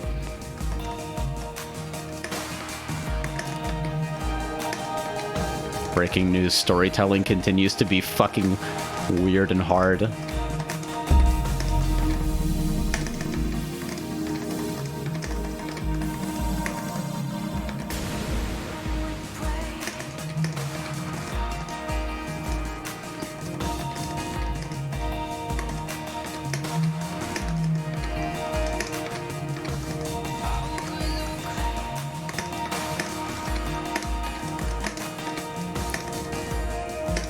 Regardless of all that, anyway, Danganronpa on fucking rules.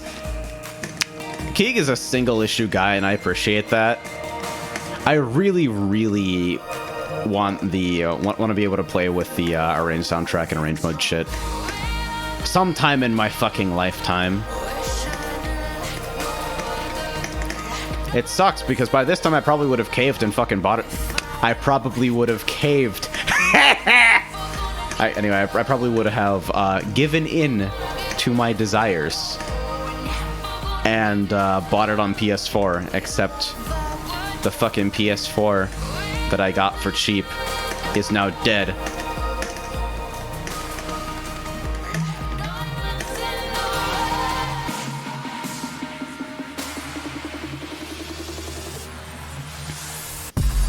Honestly, I think the thing that I appreciate most about Danganronpa, like, the most straightforward scoring on the planet, and really, really fucking fast player movement. It just feels cool to fucking bob and weave around everything like that.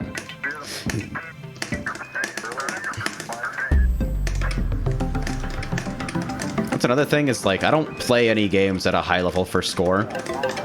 So I don't have opinions on, like, how scoring systems should be designed at that stage, except in a theoretical sense. I don't really feel comfortable, like, talking about them as if they're really fully crystallized ideas.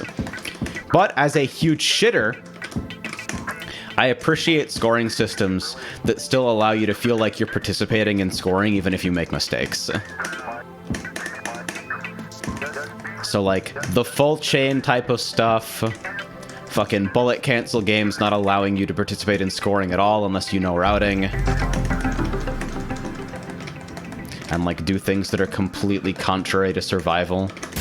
Like, risk-based scoring is fine, but, like, just doing stuff that feels completely fucking unintuitive is kind of a different ballgame. Risk-based scoring is like...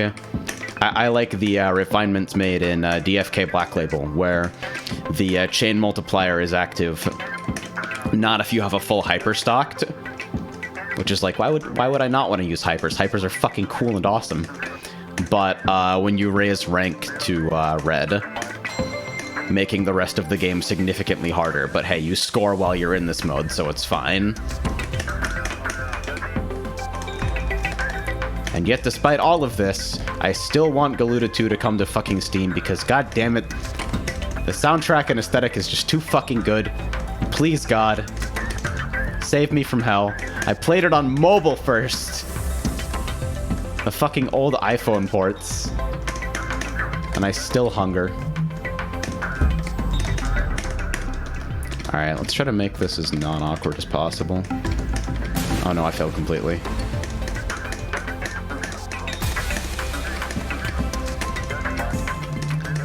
Mai says, for score system, I like score systems that actually let you use the tools in the game. I don't like losing score for using the cool stuff. Yeah, so whoever fucking mentioned Crimson Clover as being like, I'm fine with bombs in Crimson Clover. Bombs feel so punishing in that game because they stop you from doing the objective coolest thing you can do, which is entering double break and fucking up the whole screen.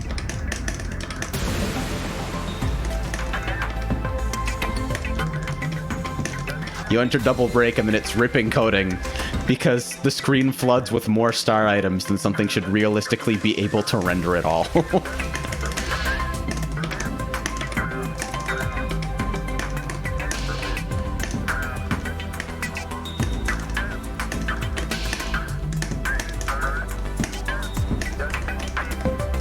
yeah, Giga's fucking reminding me that got ported to Switch recently.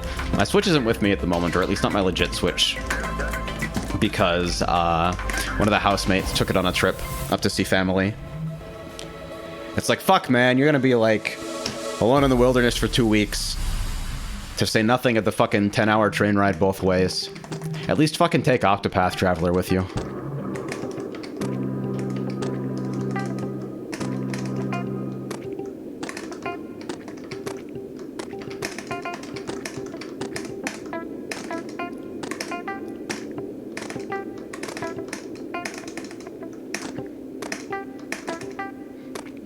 I'm starting to become more sympathetic to JRPGs, actually, on the note of Octopath Traveler.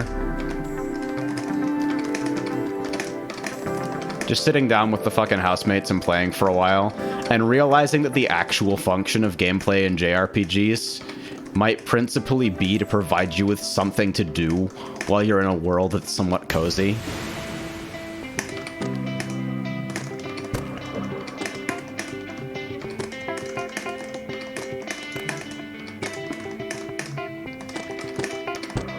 It says, wait, did you say CC is on Switch? Oh, no, sorry. I mean fucking... Okay, last time I heard somebody pronounce this out loud, it was Esperade? Who fucking knows?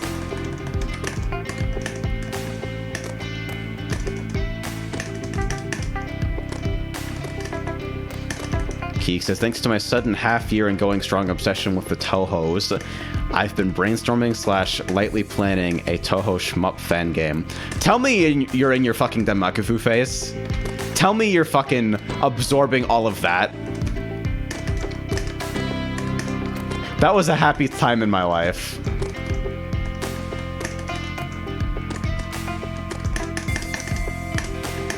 That shit as a creation kit single-handedly caused me to, like, get better at using computers because I had to figure out how to fucking get app locale working.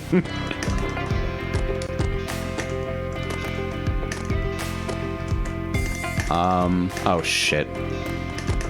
Ah, I see. I've caused a gigantic problem for myself.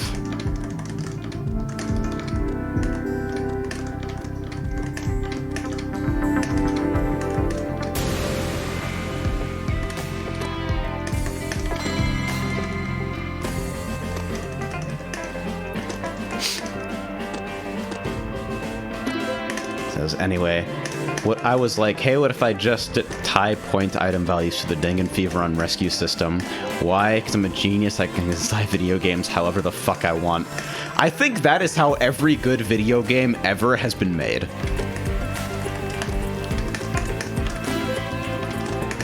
Completely without irony, I think everything fucking amazing happens when, like, some person just decides, hey, I'm gonna make something that has all the shit that I like and nothing else in it. And it becomes amazing. Every time.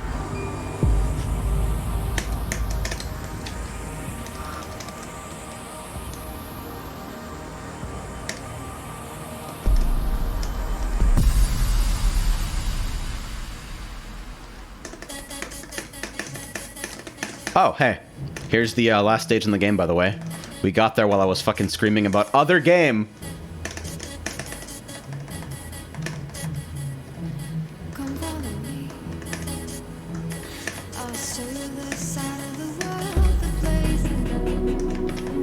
I should have not held that. I made a mistake.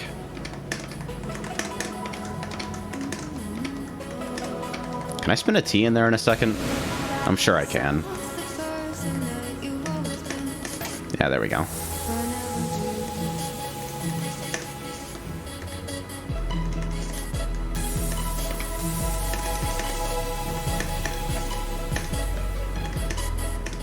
I appreciate it for the last shit in the game. They actually put you on the same skin for like 90 lines. If I remember correctly, this also busts out the highest speed level in the entire game, like right before the victory lap.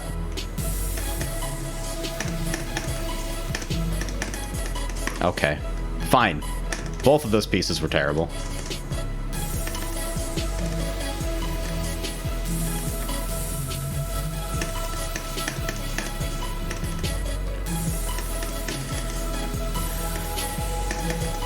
What if grazing bullets made the Discoman slow down / stop if you did it for long enough?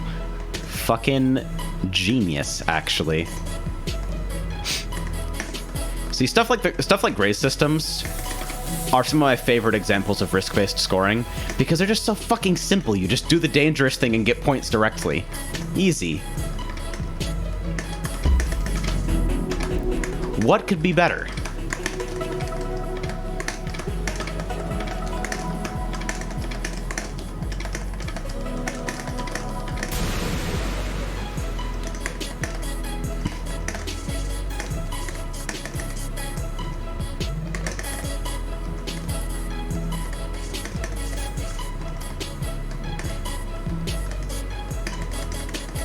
Chris says, shoutouts to Galaga Legions Deluxe. Chris fucking put that shit on for me at Taku. And I have never seen a more, like, fucking confusing shmup in my entire life. I have never picked up a dodge, bullet, shoot alien game and actually been completely fucking clueless as to how to play it the same way that I was with that game, but it's awesome.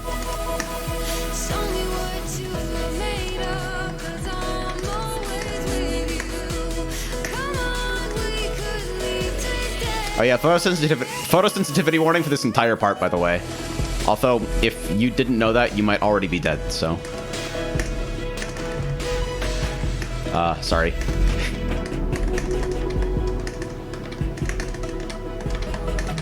It gets way worse in a bit, I think.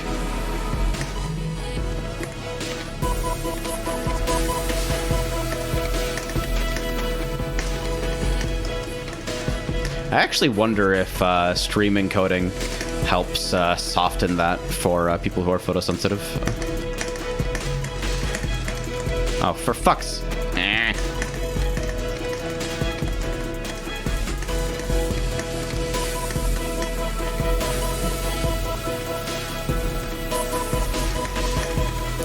Oh, jeez. Ugly.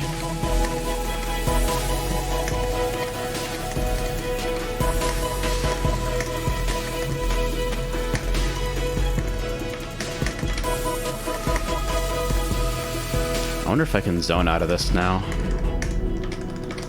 Hell yeah, get me the fuck out of here.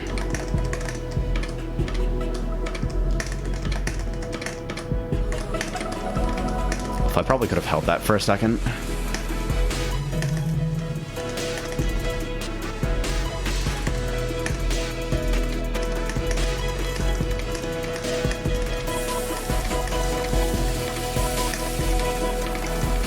I'm slowly starting to pick up on certain rotations that are only possible if you actually use a specific rotation button.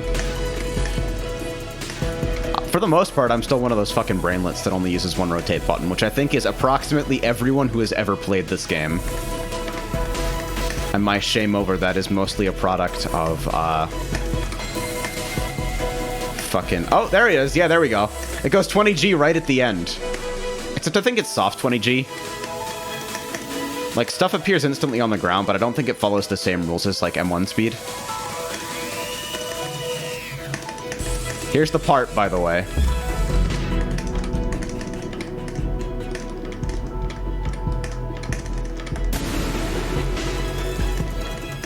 Oh, it actually just dunked me. That was a really weird-looking effect.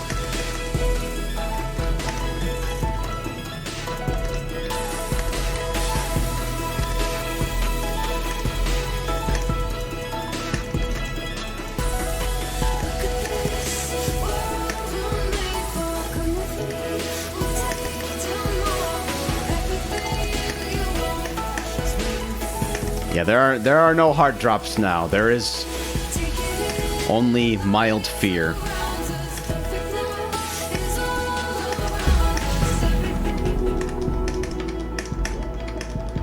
Am I gonna get anything else? Oh my god, I actually didn't.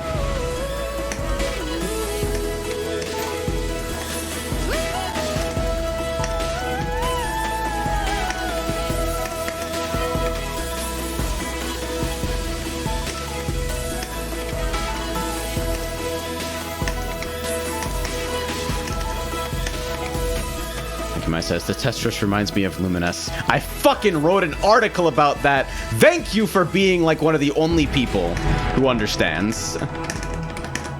It says like the same fucking energy as that game, except instead of being like all super weird soundscapes and the gameplay being like 45-year attrition fests where you just slowly watch your board fill up with checker patterns made of your own stupidity. Instead, it's one of the most refined fucking puzzle games ever made, at the cost of being maybe a bit saccharine at times. You know, part of the charm of Luminous for me is that it's got a lot of weird fucking sound textures in it, but yeah, also this is the victory lap, which I think is my favorite thing about Journey Mode.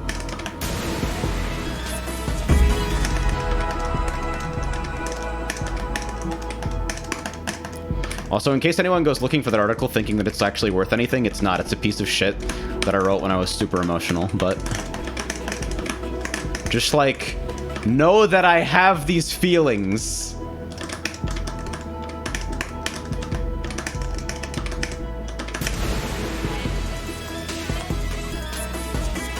$646, according to the fucking color tint, that's a new high.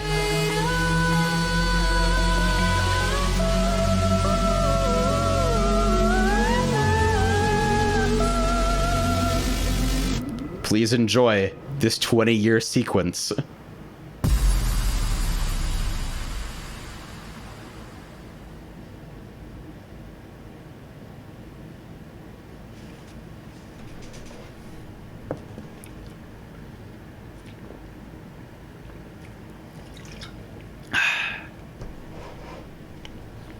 Aki says, okay, this is kind of deep for a Tetris game. This game flirts with vague concepts of, like, world peace and spiritual consciousness. I don't know. It never goes more than fucking skin-deep Disney movie shit. It's very saccharine. But it's fucking Tetris. What do you want?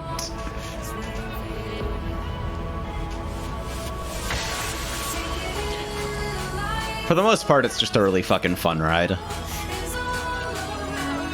I think it's a testament to the fact that just, like, really fucking good visual and sound design adds a ridiculous amount of amp and value to, like, even the simplest gameplay loops.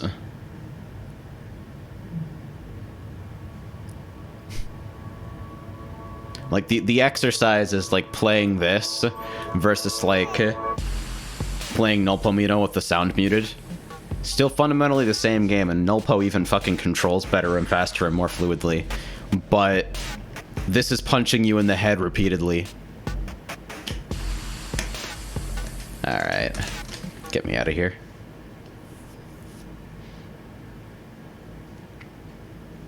$6:46, huh?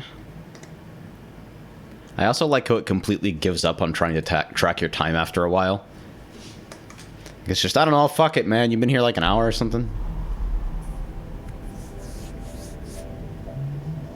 Alright, let's see. Rankings.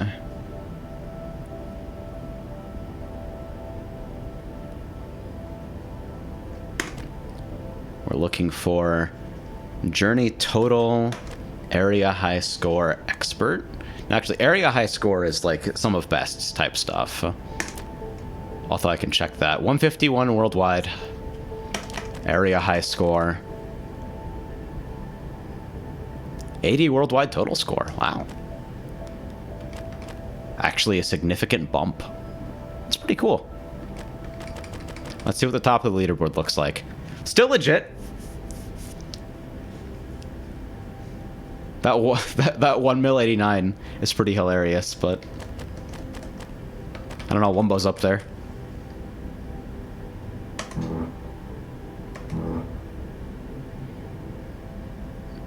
Well, it says that discussion makes me think about what tricks and how incomprehensible it is to someone without context. All right, hold on. I'm calling an audible. We're watching the Wetrix task right now.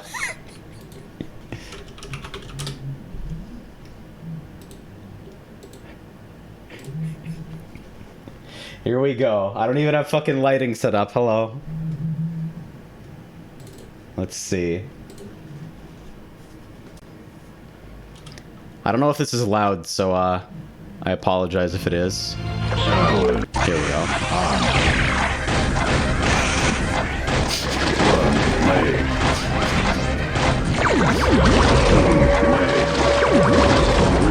I think this is the record. I'm gonna turn this down just a little bit. For the most incomprehensible task I have ever watched. Ice Cube warning.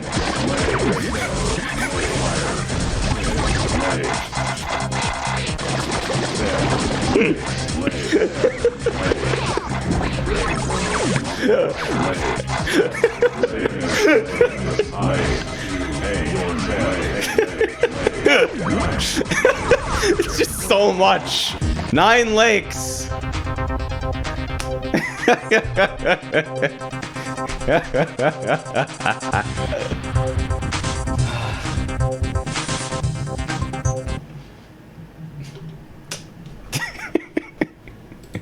Brock says this is a fucking made-up TV video game. All right, so here's the URL for that important piece of history. I'm so happy with that. 9 fucking lakes, my man. Huh. So I've been going for like 2 hours? Geek says, I feel like I'm just gonna add Ice Cube warning to any video game I ever make. Yeah, this is what happens when you play Tetris for an hour and a half, experience revelations about the nature of universal consciousness, and then immediately go to the Wetrix tasks. Just... my brain is, like, empty right now. I've got fucking nothing. This is my usual lighting situation, by the way. I've got one light up there, and then I've got, like, whatever's coming through the window. I don't bother to fucking turn on more than that. So my cameras are on auto exposure. Like, what the fuck? Where is he? I can't find him! So, yeah.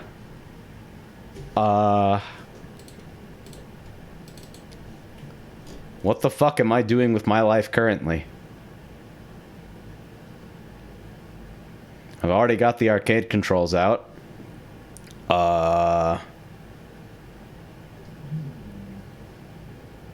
Play GIGA Shooter. The fuck is a GIGA Shooter?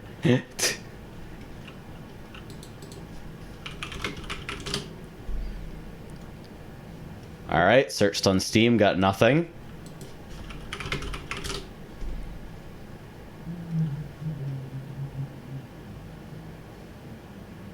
GIGA Shooter is a Kusoge art piece. Oh no, I think you have to save it then. I'm still... Laz has been trying to show Glove on Fight 2 with maximum intensity.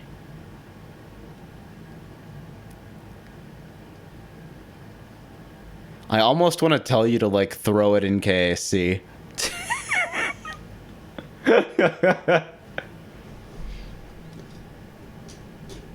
See, because I'm fucking putting GIGA Shooter into Google, and I get about 500,000 references to GigaWing, because obviously...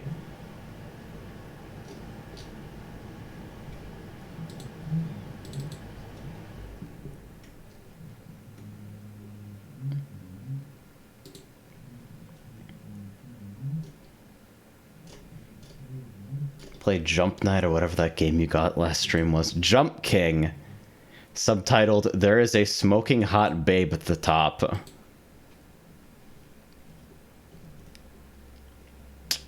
So, my Steam activity page right now is pretty good. Let me just share this with you for... How the fuck do I get out of this screen grab?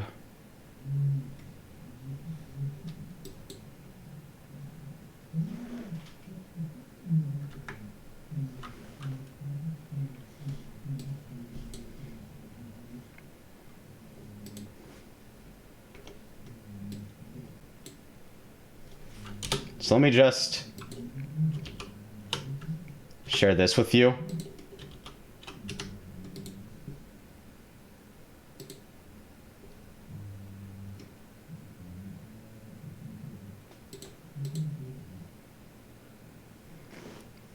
I'm just gonna leave this here for a bit.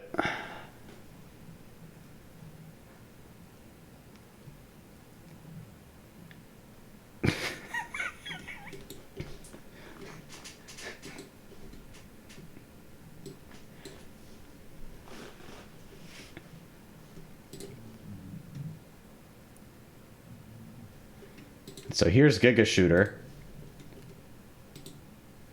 My browser's actually preventing me from opening this link, possibly as some kind of defensive mechanism.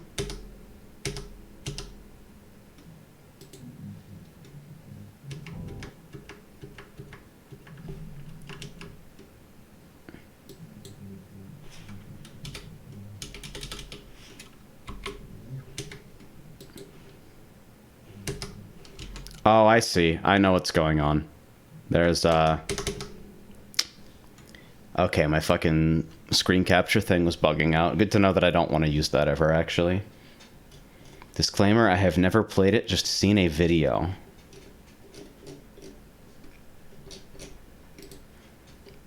Download Windows. Ages 6+. That's helpful.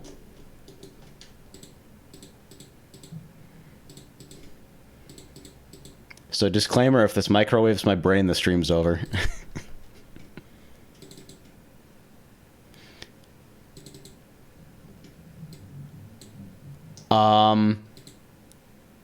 Okay. So, I have several questions.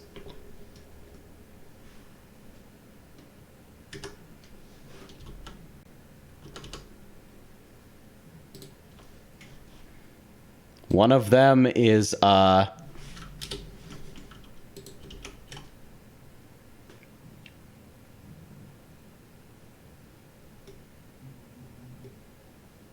you tell me what I'm looking at in this fucking picture.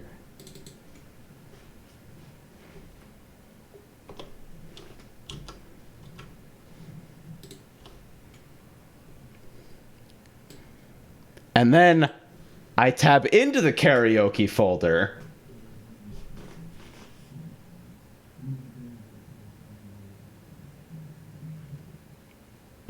Guitar tabs? Hello?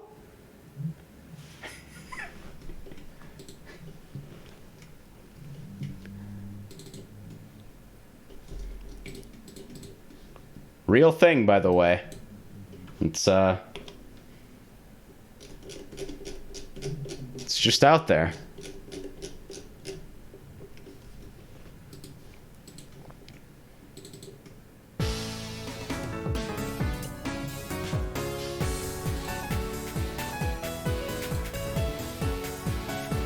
Well, I guess this is here. Presumably this is an off-vocal version of something that is in the game, maybe.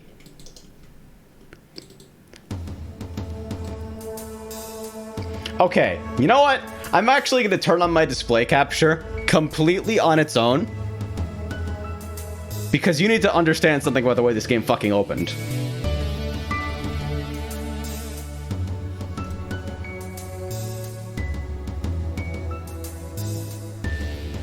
This is the window. If you'll give me a moment.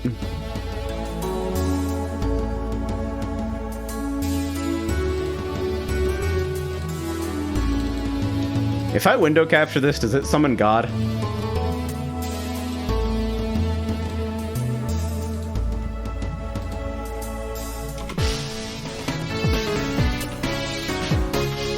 Wait. Wait. Oh, it's called GIGA SHOOTER because you're fucking enormous.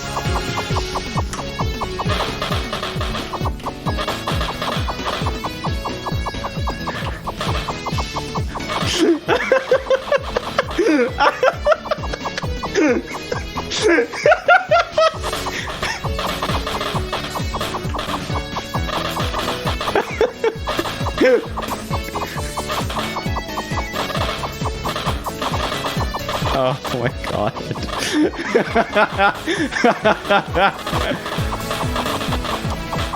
I can't even move low enough on the screen to hit some of these things.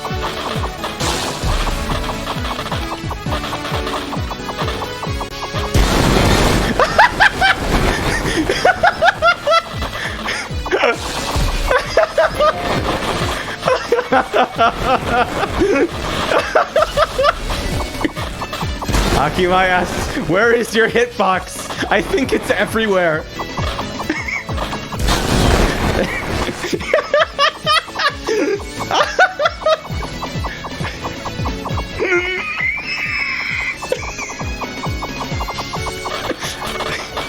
Oh no, it's a boss.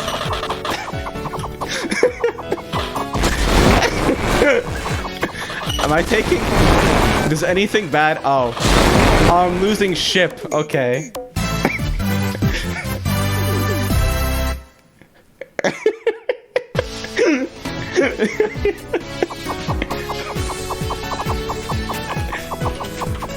How...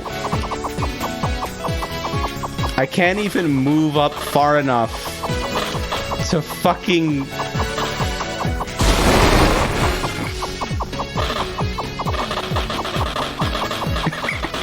How?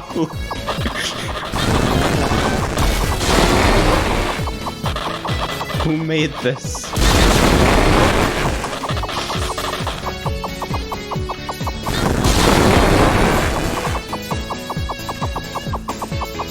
What is that? Oh.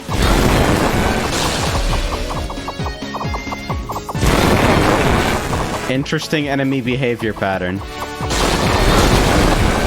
Oh, god damn it. I hate this!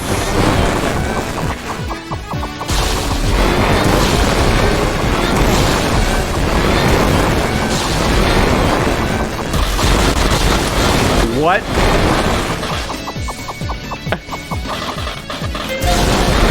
Hey, I win.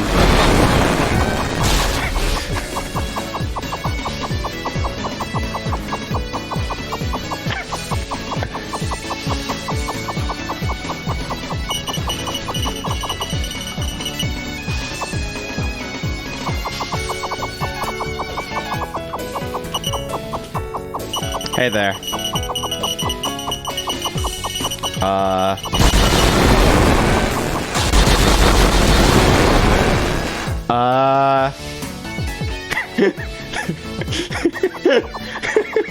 What the fuck?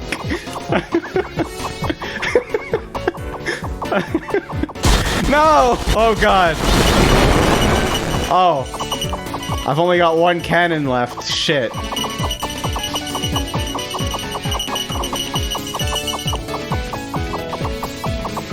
How the fuck? It's the hardest boss I've ever fought. So when is this becoming a hellhorn? Which part? Hey, hey there.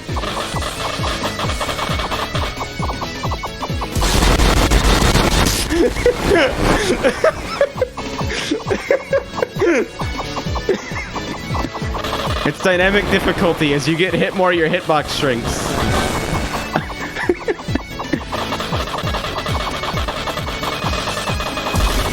I like how there is absolutely zero partial scoring at all.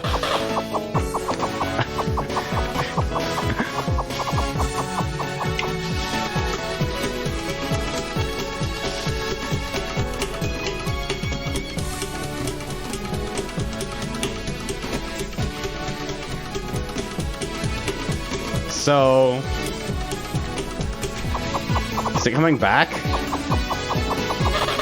Hey, there you are.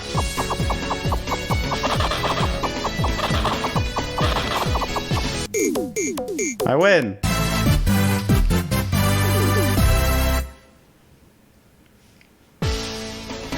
Oh god.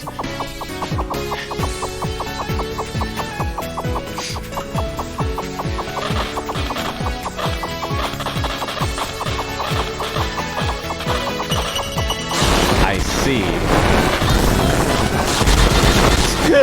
Oh no.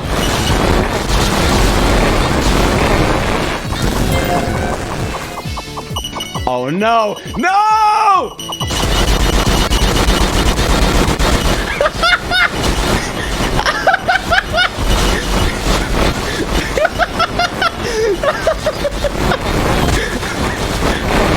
Oh.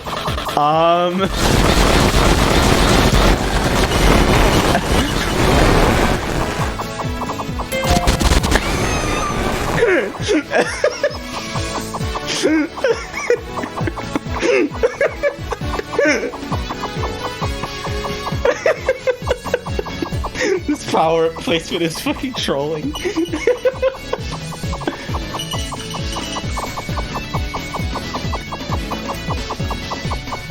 Is this another boss that doesn't like to come out to play?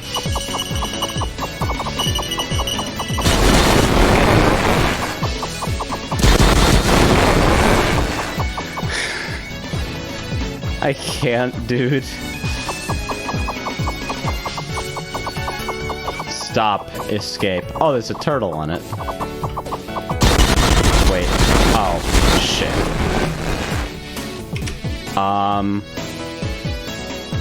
Well. Destroyed. Well.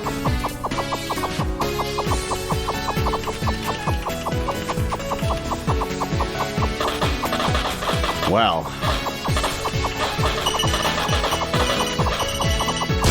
I really should have just closed the game as soon as that happened.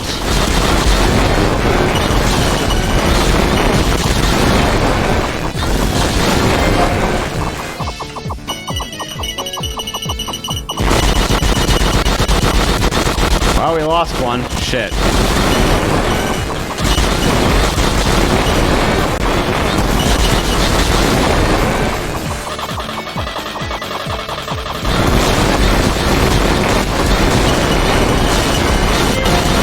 Great.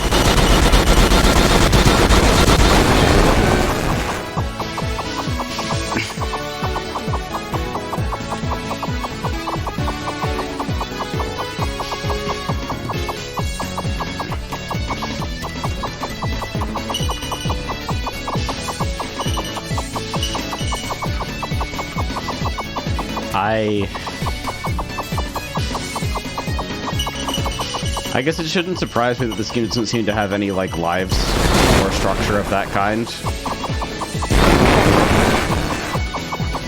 Oh, see, now I can make it all the way up there, because I don't have a physical extent up there.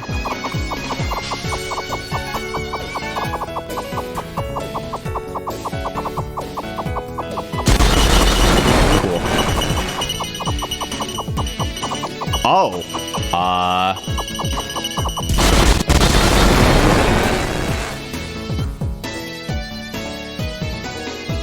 Wait.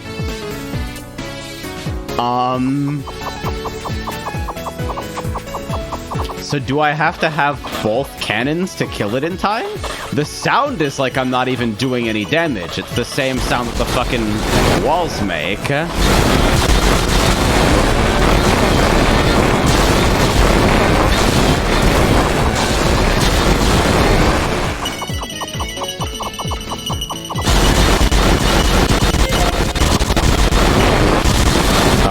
Oh dear.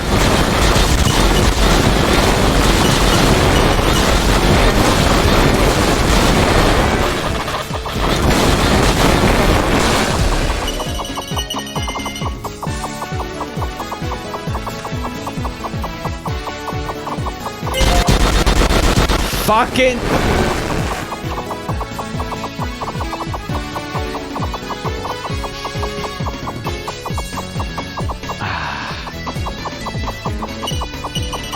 Fine, I'm just rhyming it.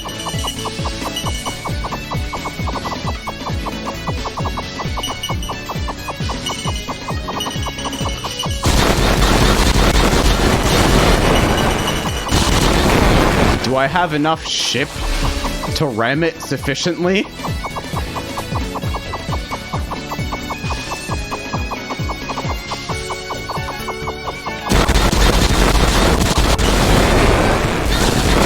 Well, not anymore.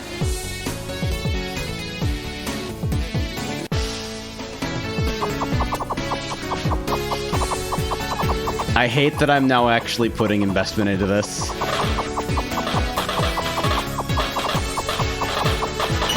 It is my sincere hope this is the last stage.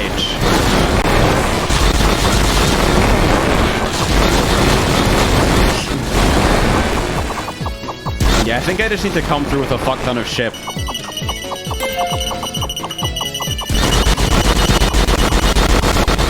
I made it through with both cannons at least once, I think.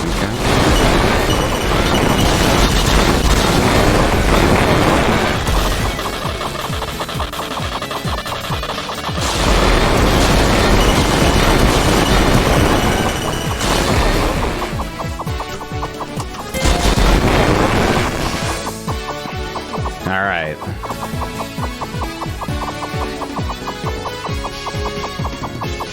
A reasonable amount of ship. I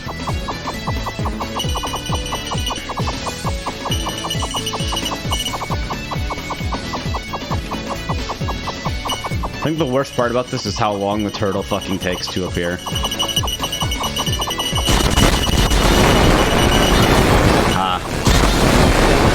That's still an awful lot of invulnerable noise. Is the answer just to fucking full body ram it?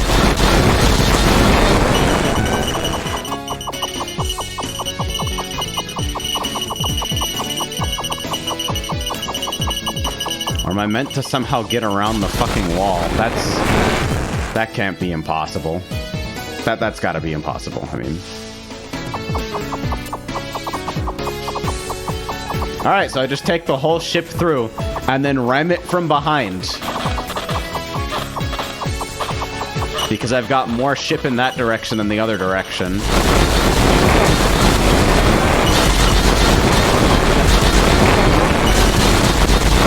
Also, yes, this is still the loudest game ever made.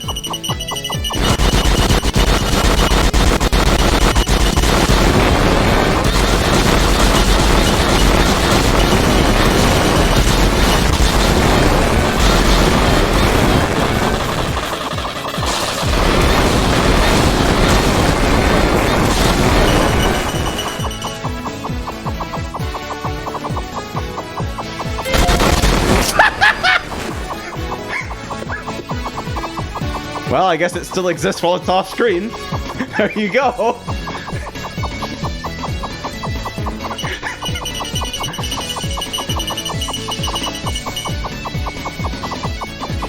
You know what? Fuck it. Banzai.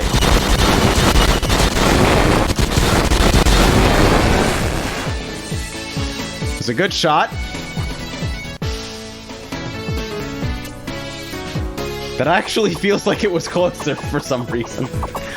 I blew more of it up.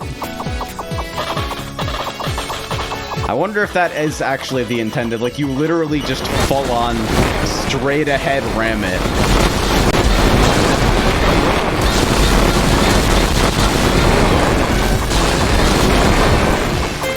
The guns don't fucking do anything, so...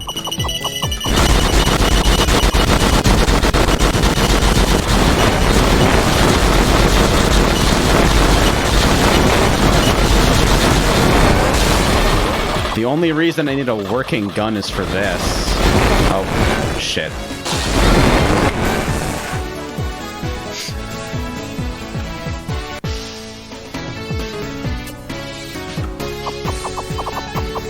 If the guns don't do anything, and they don't, like, hurt the turtle when it's exposed either, then there's no reason to do anything other than literally full body ram it from the front. Since apparently you're alive, as long as you have even a single piece of your ship anywhere on screen.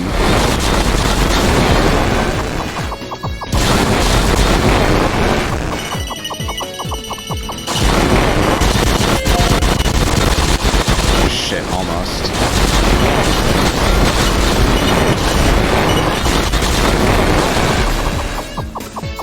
Okay, I have a piece alive at the back now.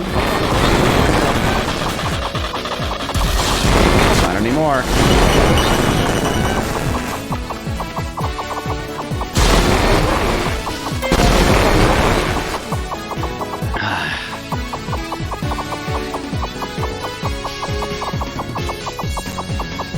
I think I have to leave a piece of the ship aligned with the cannons at the very back alive, maybe.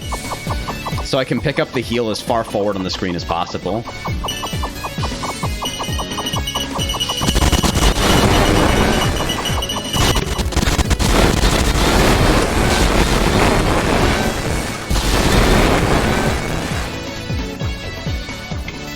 Watch this actually take incredible finesse.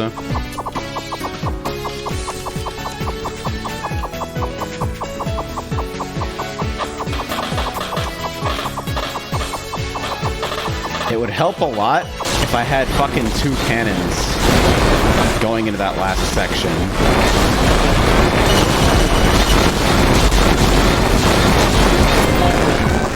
So I need to not pick that up so far forward on the screen.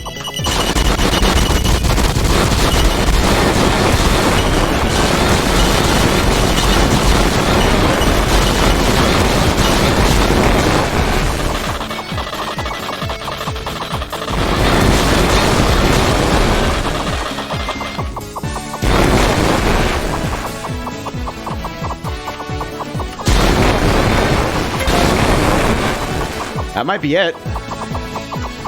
It might work.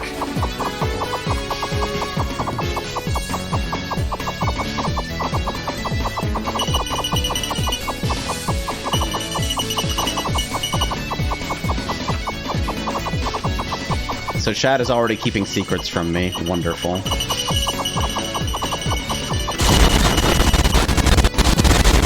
It's over, Anakin. I have the large ship.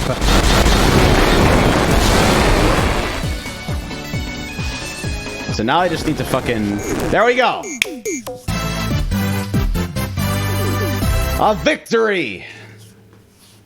Oh no. No, there's more! Oh no.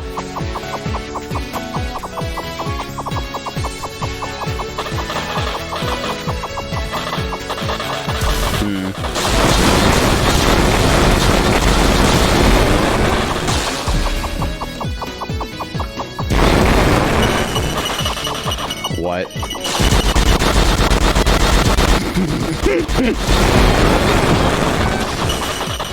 Uh-oh. Shit! I made a mistake.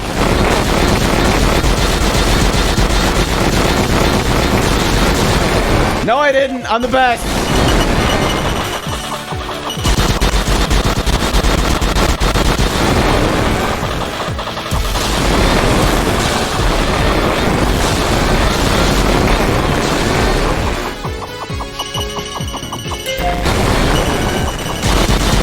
Oh, I see.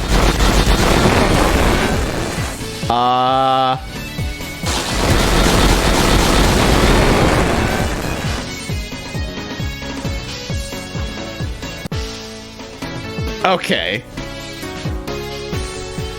I don't know about this. This might be too much for me.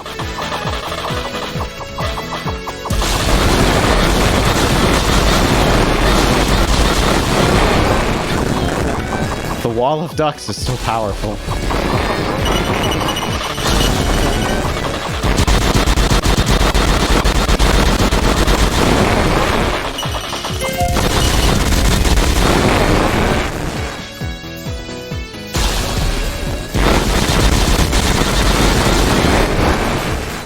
I survived on a fucking fluke. Oh.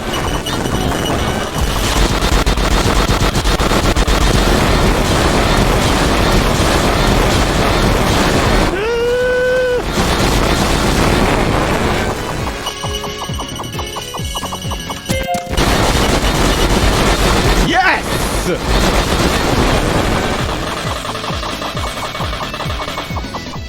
We did it!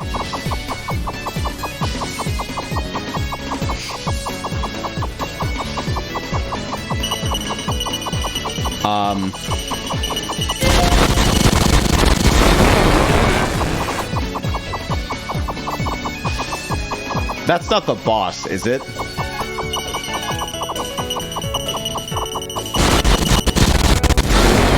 What?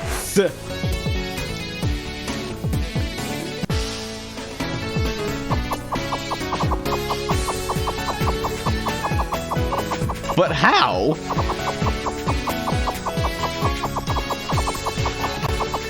I need to kill the duck, but how? Oh, I bet I can fucking take the power-up so that a cannon spawns inside the box. God damn it.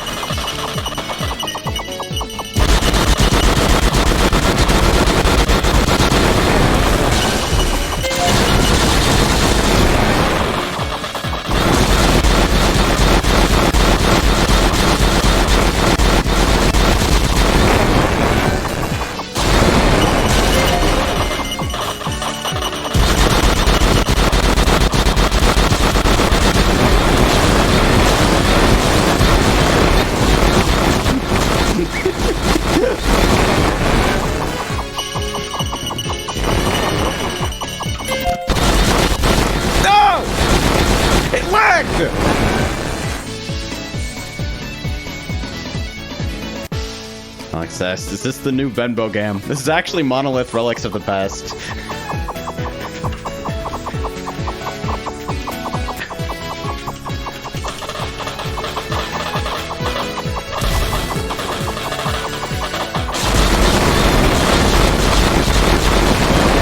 Jesus Christ, I actually can't handle this fucking game.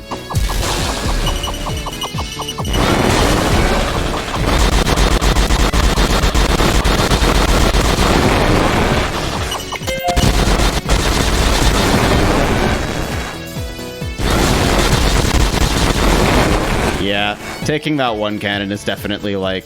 I think the intended way is to just fucking delay when you get the power-up.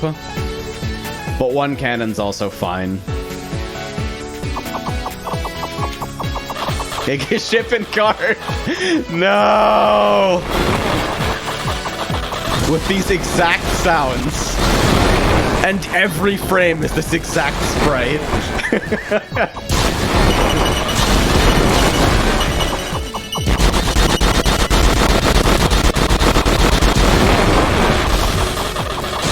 Oh. Shit!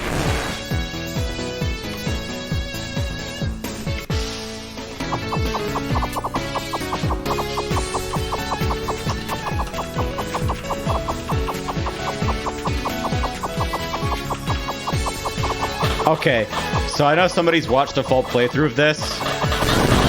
Give me your best estimate. Is this game 700 hours long?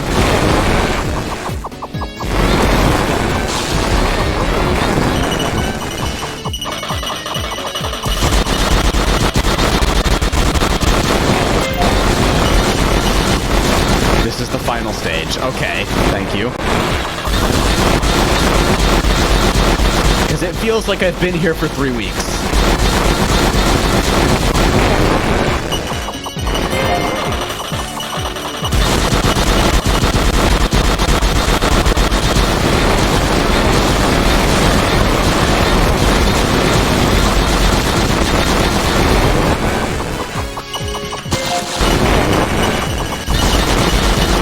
That takes, like, amazing finesse, actually.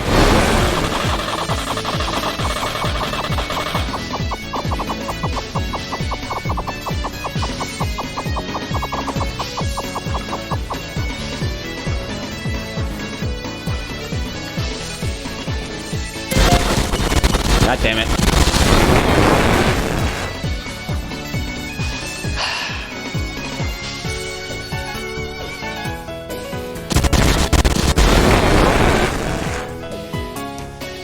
So I've got to move into that when the cannon is fucking lined up. So I got to do it vertically.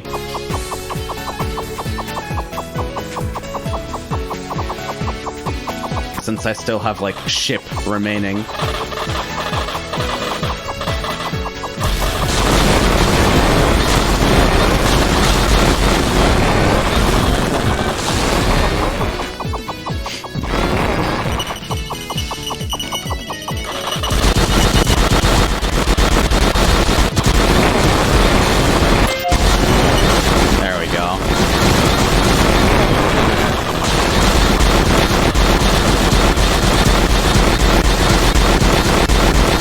The loudest game ever made.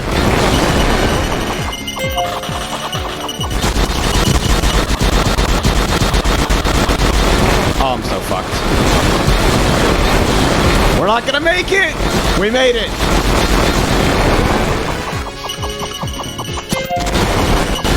God damn it!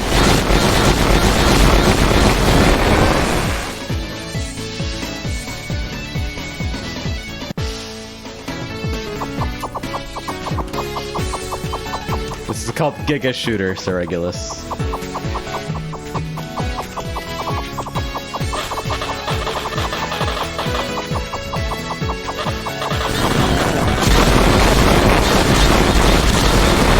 Is this more or less of a puzzle game than Ikaruga?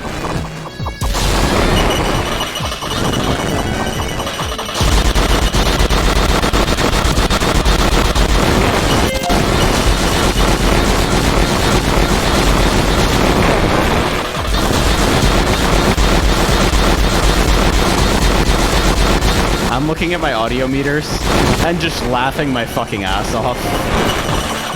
Spiritually, of course.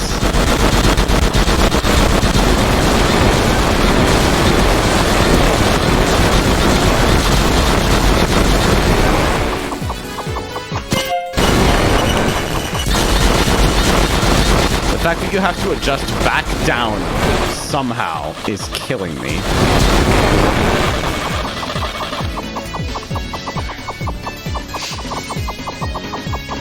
Wait, I don't need to shoot it. I just need my ship to be in fucking contact with it. No!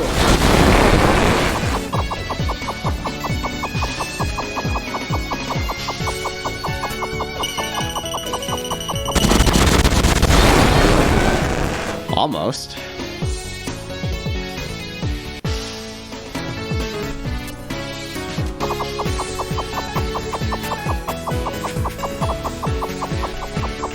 Chris says, AJ, congrats on becoming the top speedrunner for Giga Shooter. I think I'm still in the Tetris Effect directory, which has got to confuse a couple people. Somebody's gonna like be like, oh, I want to watch a Tetris Effect VOD. Wait.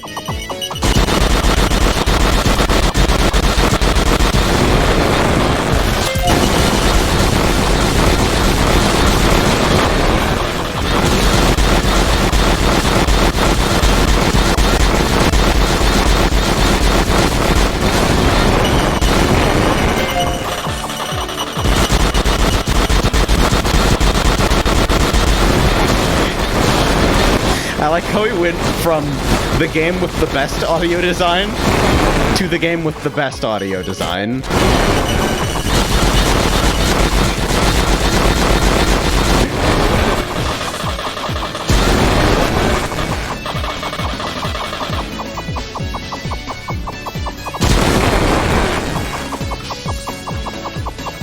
Alright, let's see. Nope, shit. Kill me.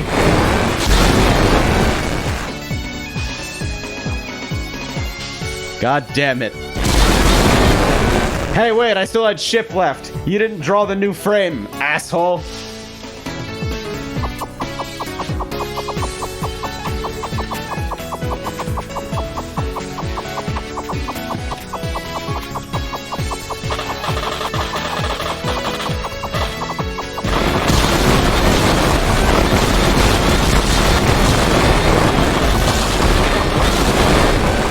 If I upload this to the main channel, I have to put a fucking audio limiter on it. Just kidding, I totally don't. Fuck that.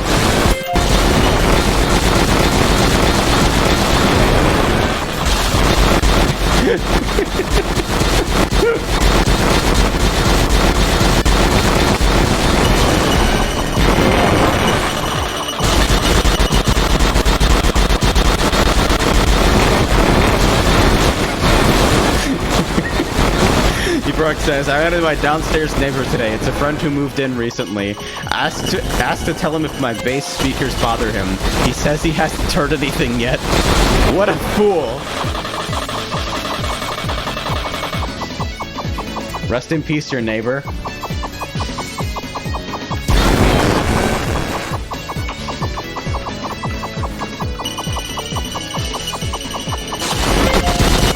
Got it!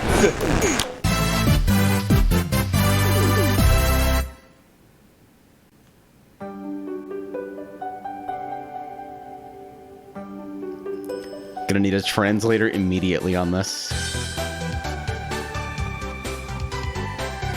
That fucking fading text, I think, has more work put into it than the entire rest of the game.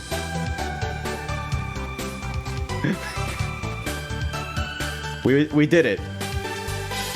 We beat Giga Shooter.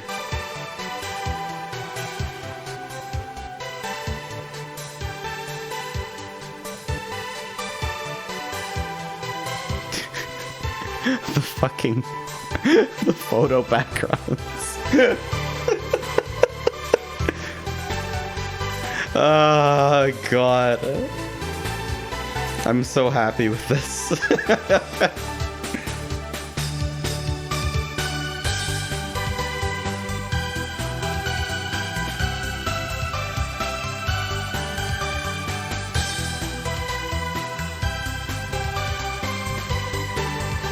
Yes! We have receipts!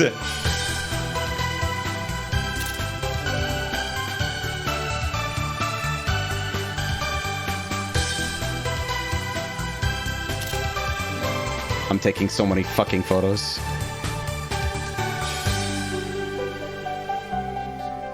If these sites aren't still up, I'm gonna be so sad.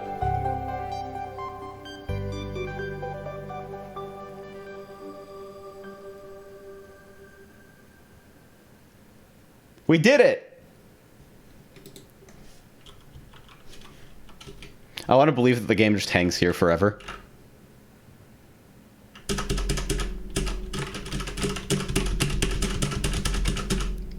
It actually does. Oh my god.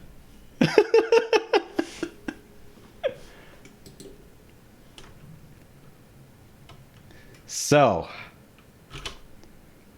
we have some digging to do.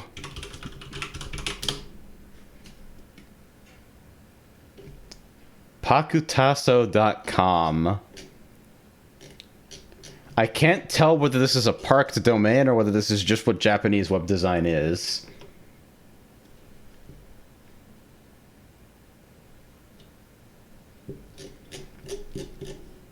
'2020 date. Maybe this is where they got the images. Oh, maybe. Let's see. Shinari.com.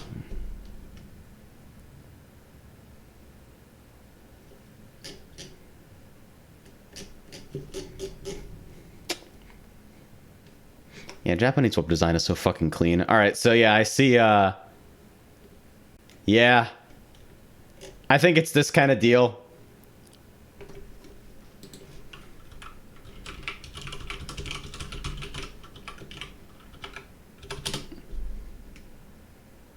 Let's see. And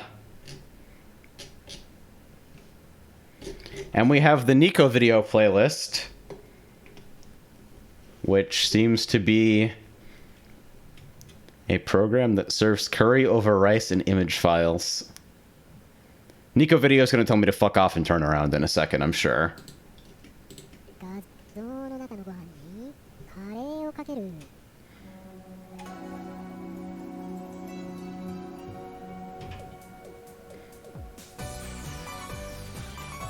Oh my god, wait, no, it's the same music!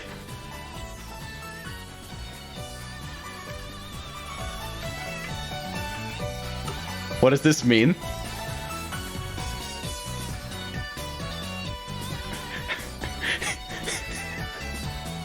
Wait.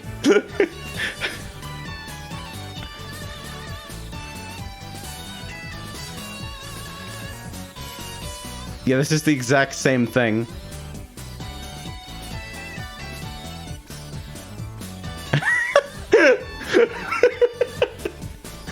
Wait, what is...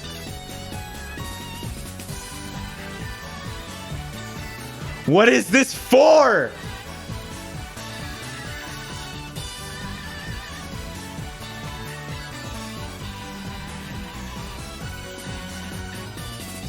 I'm so confused. Wait, is this a rice detection tutorial? Is this image processing to detect rice?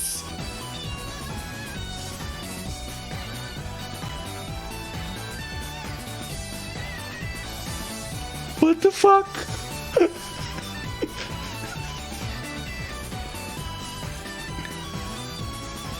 I'm so confused.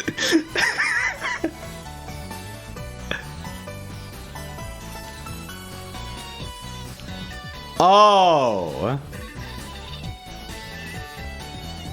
I see.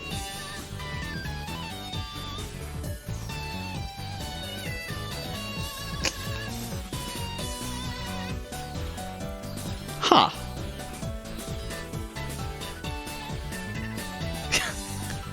This is the weirdest technique.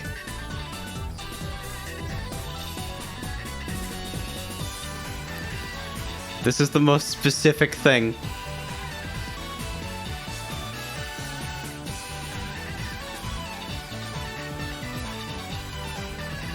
I'm fucking flabbergasted.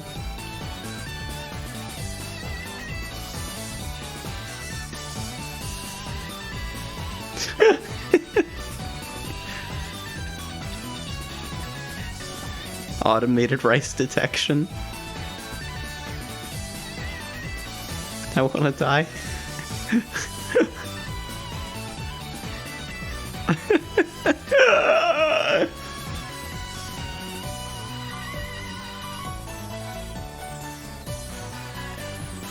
I can't fucking believe this.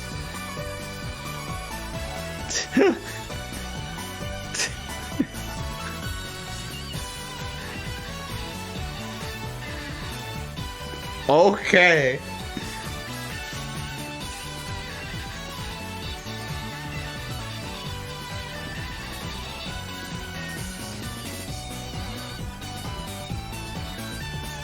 I'm so happy.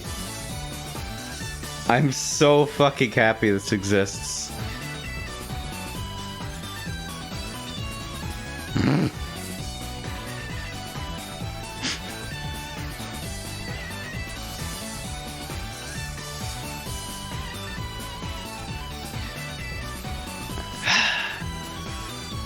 Ushering in a new technological age.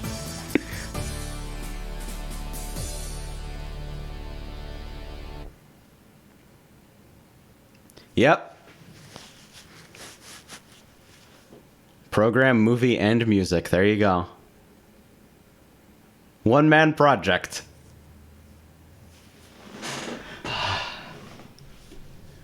So I'll go ahead and link the list if anybody wants to do any digging on their own time.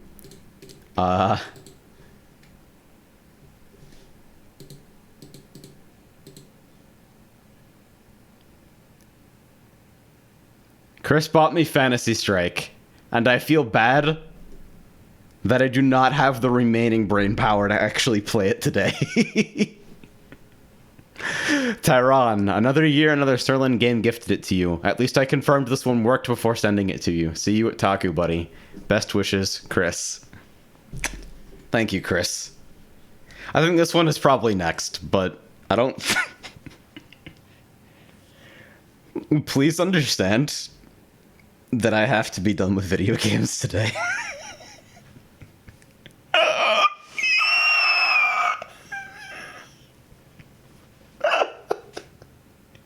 I'm fucking...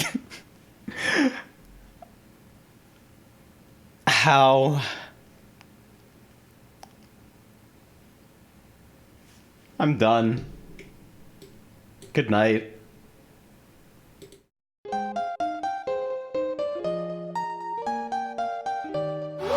Fuck you! Stop raising notifications in the middle of my cozy fucking post-stream.